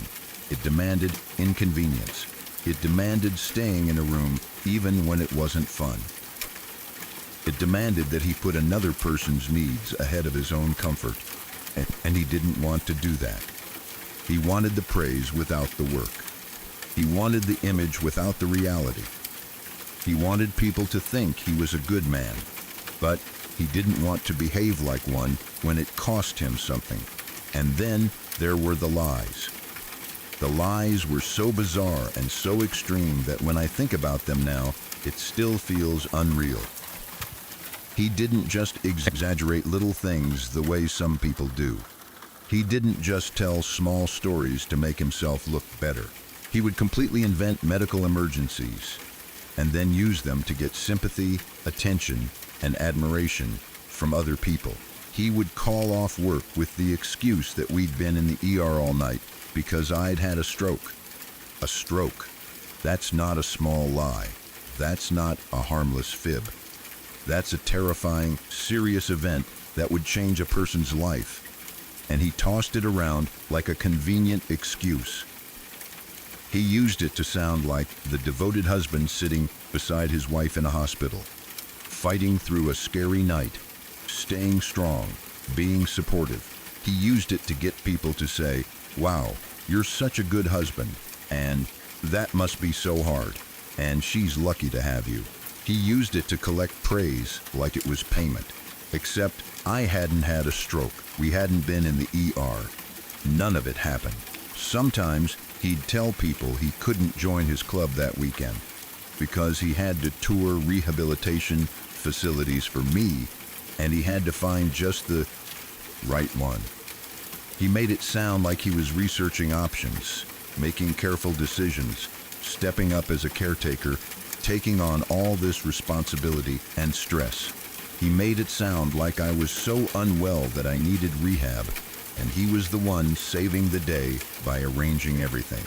But I'd never needed a rehab facility, not even close. It's almost hard to put into words how it feels to hear your own life being rewritten like that, especially when the rewritten version is being used to make someone else look noble. It was like he was stealing my identity. He was taking something real about me, something already difficult, and then building this whole fake story on top of it. It wasn't just dishonest, it was cruel. Because while he was out there telling people these dramatic, serious lies, the truth was that when I actually needed him, he wouldn't even stay in the room. He would walk away. He would leave me alone with my pain and fear and the uncertainty of not knowing how long it would last. And then he would go back out into the world and act like he was the victim, like he was the hero, like he was the man carrying a heavy load.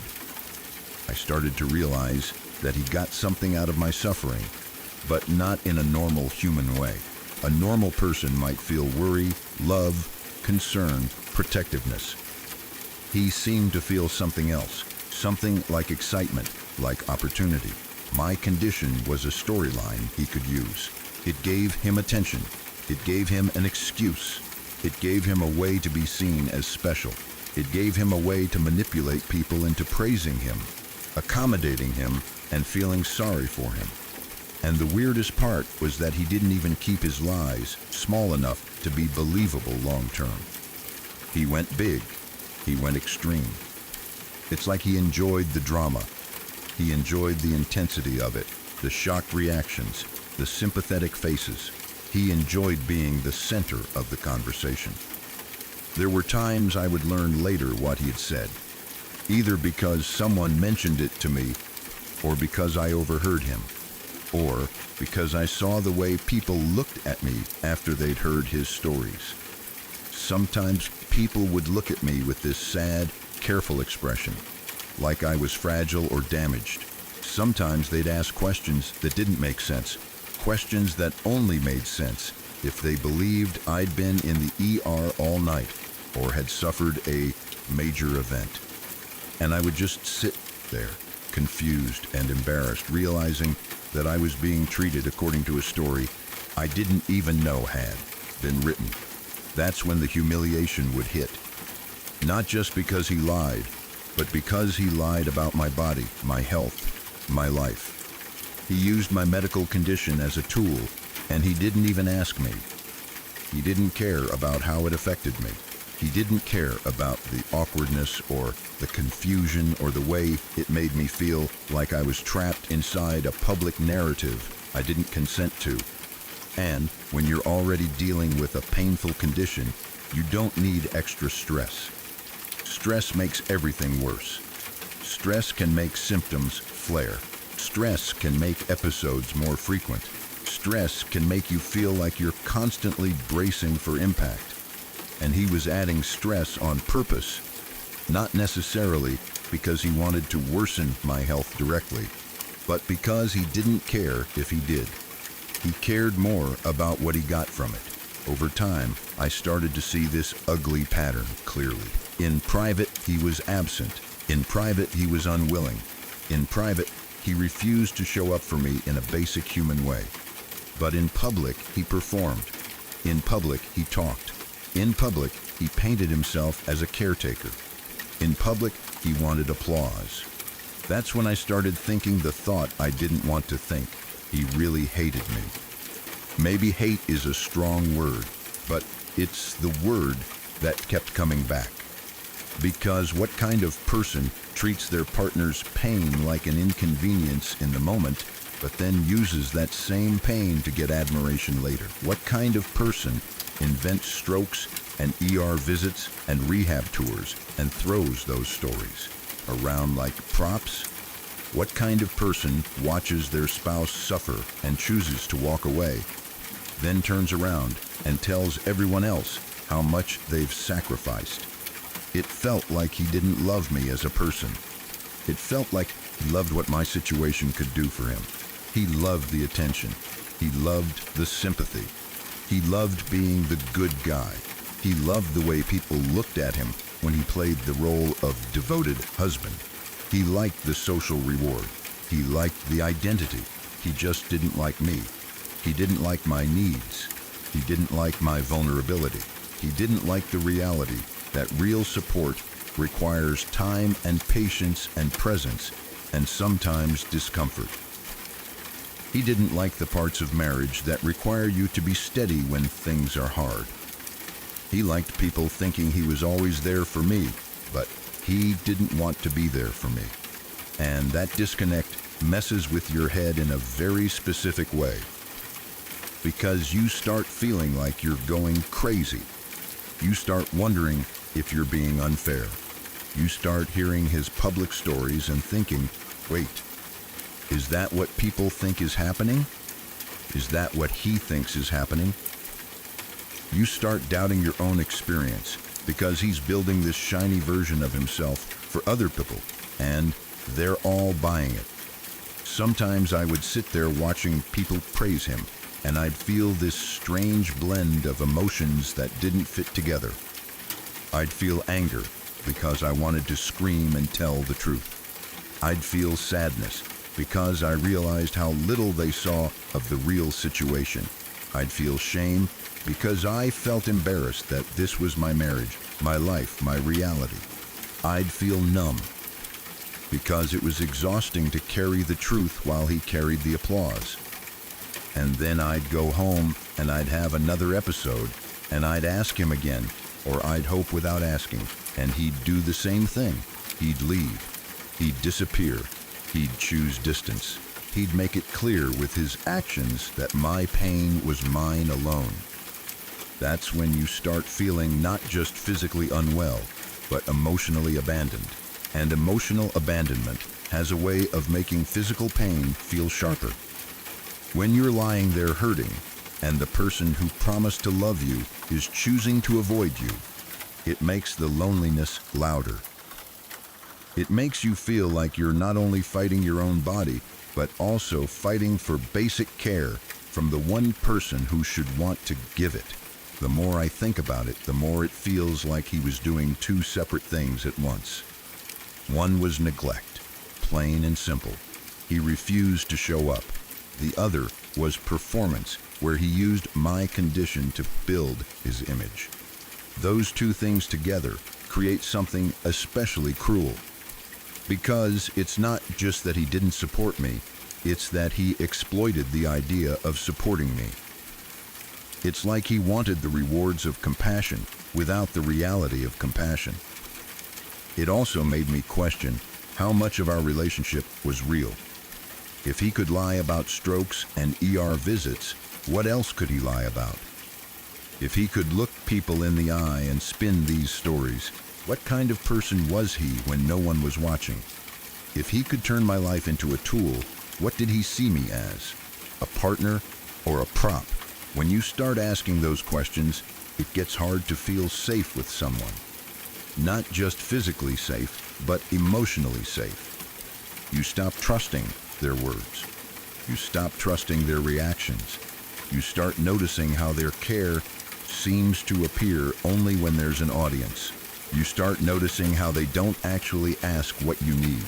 They just do what makes them look good. You start noticing the difference between genuine concern and staged concern. And he was so good at staging it. That's what makes it extra unsettling. He knew the language. He knew what to say. He knew what details would make people gasp, what would make them sympathize, what would make them admire him. He knew exactly how to frame it, so he looked noble. He knew how to sound tired in a way that made people think, wow, he's really going through it. He knew how to talk about it like he was the one suffering. Meanwhile, I was the one actually living in my body. I was the one actually dealing with the pain. I was the one actually trying to manage a condition that didn't care about holidays or schedules or comfort. And when I asked him for the simplest form of support to stay with me, he told me he couldn't handle seeing me in pain, so he left. It's almost darkly funny in the worst way, because he could handle talking about it to his buddies. He could handle telling it at work. He could handle getting praise for it. He could handle inventing extreme versions of it, but he couldn't handle sitting quietly next to me during a real episode. That wasn't a weakness. That was a choice. That's why now, when I look back on it, I don't just feel annoyed. I feel clear. Clear in a way that I wasn't always able to be back then. Because back then I was surviving. Back then, I was trying to make it make sense. Back then, I was trying to believe my husband was a good person underneath the selfishness. But the reality is, a good person doesn't use your suffering as a stage. A good person doesn't invent medical emergencies to get out of work and earn sympathy. A good person doesn't tell strangers you had a stroke when you didn't. A good person doesn't claim to be touring rehab facilities for you when you've never needed that. A good person doesn't collect praise for being supportive while refusing to support you when it actually counts. And the part that makes me roll my eyes now, the part that still makes me want to laugh in disbelief, is that he genuinely enjoyed being seen as the long-suffering good guy. He liked that image so much. He wanted people to think he was always there for me. He wanted to be admired for it. He wanted to be congratulated for it. He wanted the credit. He wanted the reward. He just didn't want the responsibility. He didn't want the real work of loving someone who sometimes hurts. He didn't want the quiet moments where you sit and hold space for someone and you don't get applause for it. He didn't want the inconvenience. He didn't want the reality. And once I saw that clearly, it became harder to unsee. It became harder to believe in his words when his actions showed me the truth. It became harder to accept the performance when I knew how empty it was behind closed doors. Looking back, I can see how much that dynamic wears you down. Not just the physical pain, but the constant emotional whiplash. Having someone claim your story publicly while dismissing you privately makes you feel erased.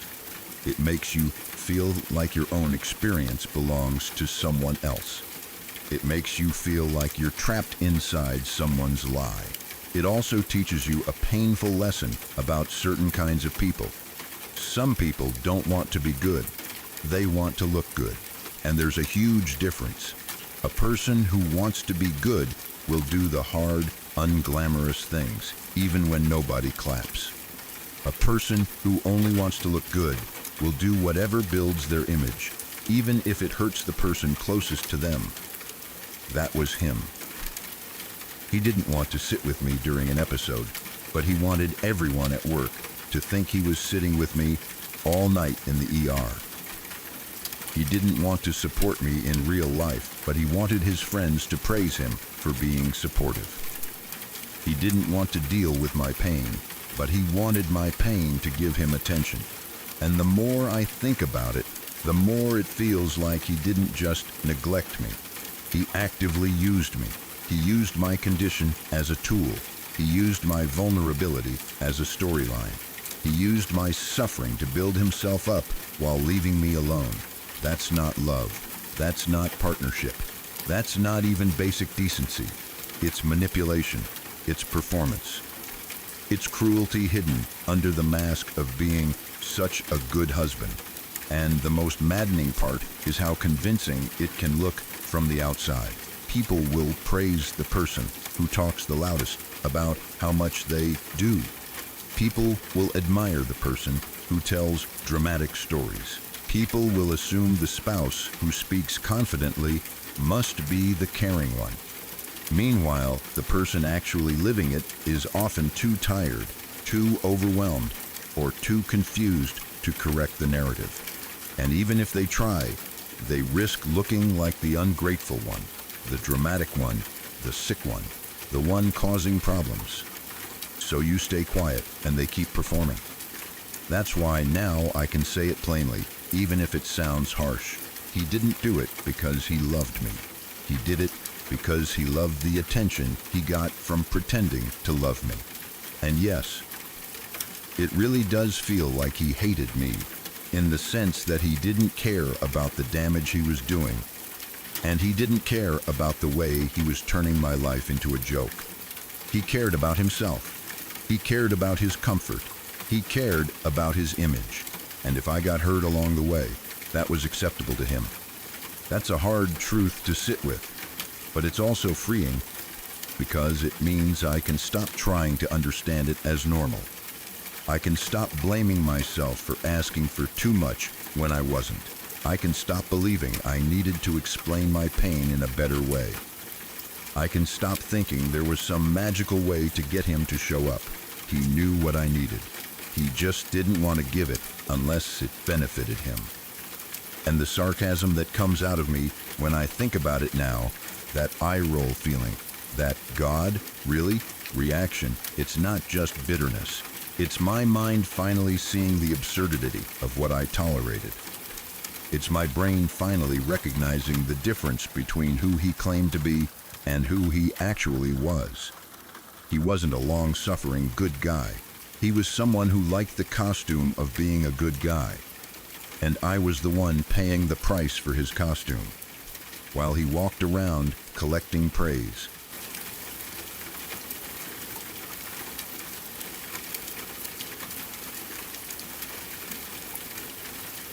My birthday came and he ignored me all day. It wasn't even subtle.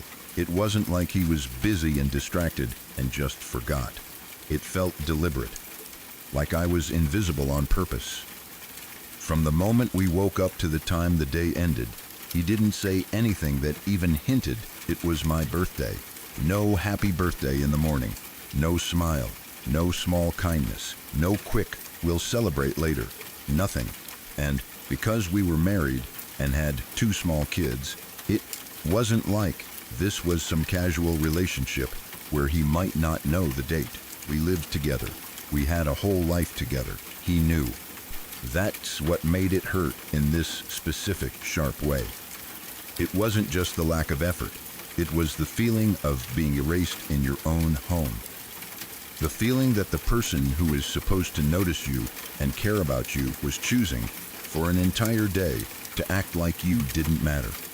I remember how weird birthdays can feel as an adult anyway. You don't always need a party. Most people would be happy with something simple. A small, "I'm glad you're here," or a hug and a kind sentence. It doesn't have to be expensive. It doesn't have to be dramatic. It just has to be real. But with him, the real thing was the silence. All day, I kept waiting for it to change. Even if I told myself not to, part of me probably still hoped he would suddenly remember and turn it around. That maybe he was planning something. Maybe he was waiting for the kids to go to bed. Maybe he had some surprise. When you love someone, you naturally try to protect the relationship inside your own head. You come up with explanations because the alternative feels too painful. You don't want to believe it's intentional, because if it's intentional, that means something much darker. And then around 9:30, he went to bed. That's when he finally acknowledged it. Not with warmth, not with any real care, but with a kiss on the forehead and a flat, "Happy birthday," like he was checking a box right before falling asleep. That was it. And somehow, that hurt worse than if he had forgotten completely, because it meant he knew. He knew all day. He carried that knowledge around while he moved through the house, while he spoke to the kids, while he did whatever he did. He knew it was your birthday and still chose to give you nothing. He waited until the day was almost over, until there was no time left, and then he dropped 2 words and went to sleep. It's hard to describe how cold that feels. It's like someone handing you a crumb and acting like it should count as a meal. It's like being told, without being told, that you are not worth even the smallest effort. It's not that you wanted some perfect celebration. You just wanted to feel seen. And instead you got a moment that basically said, "I know what today is, and I still don't care." I think a lot of people would be more understanding if their partner genuinely forgot. Because forgetting is human. You can fix forgetting. You can say, "Oh my God, I'm so sorry," and then make it up. Plan something another day. Be sweet about it. Forgetting doesn't automatically mean someone doesn't love you. It means they made a mistake. But this wasn't a mistake. This was a choice. And when you said it hurt worse knowing he knew, that makes complete sense. Because it turns the whole day into something else. It turns it into punishment. Like he was withholding affection or acknowledgement as a way to control you, or to make you feel small. Like he wanted you to sit in that discomfort. Like he wanted you to feel the lack. And then, not long after, the cheating started. And of course, it was your fault.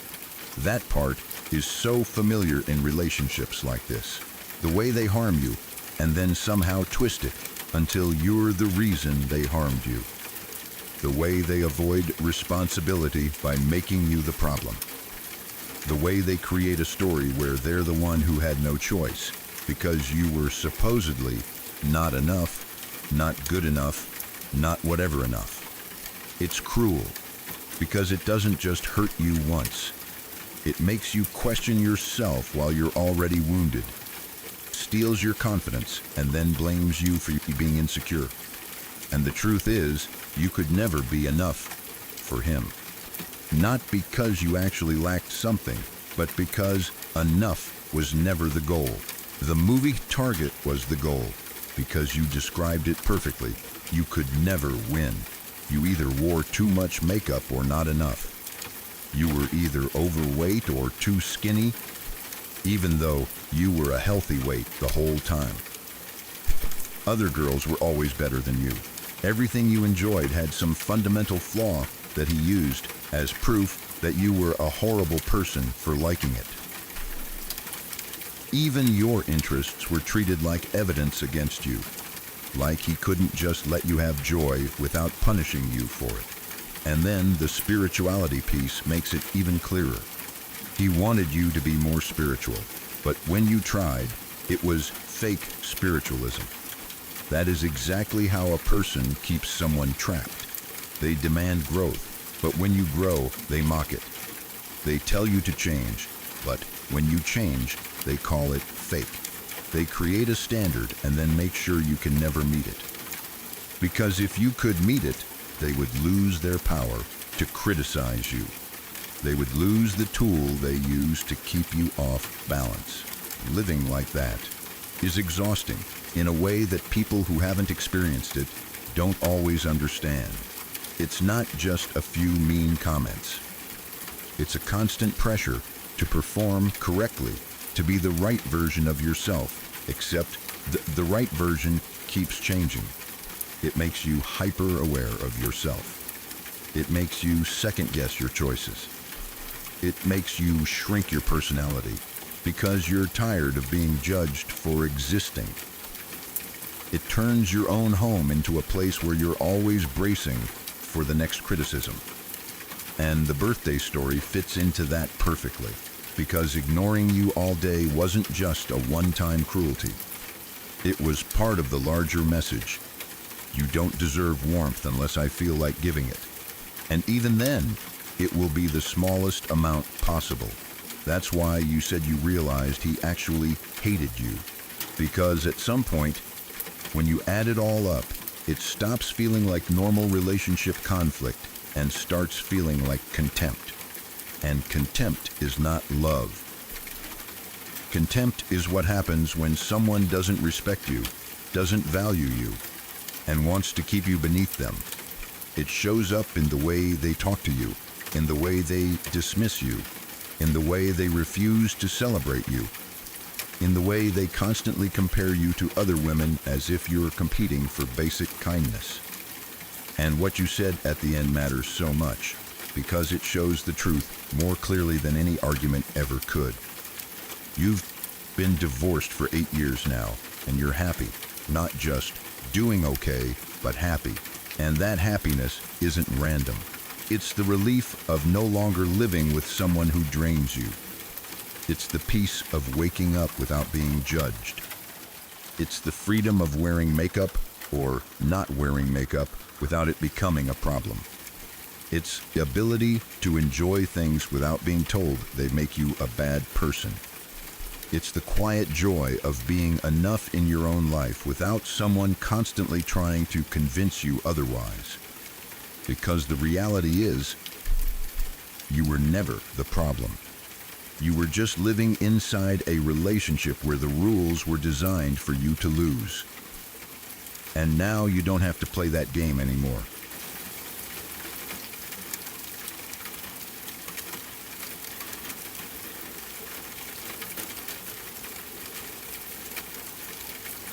If you've stayed with me this far, then these stories didn't simply pass the time. They stayed with you. Everything you heard tonight was real. Real people. Real moments. And in each one, something quietly slipped out of place. If you'd like more of the kind that don't let go so easily, subscribe to Crowvane Manor. There are more rooms left open and more stories waiting behind every door. I'm grateful you spent this part of your night here. Rest well, and I'll be waiting when you return.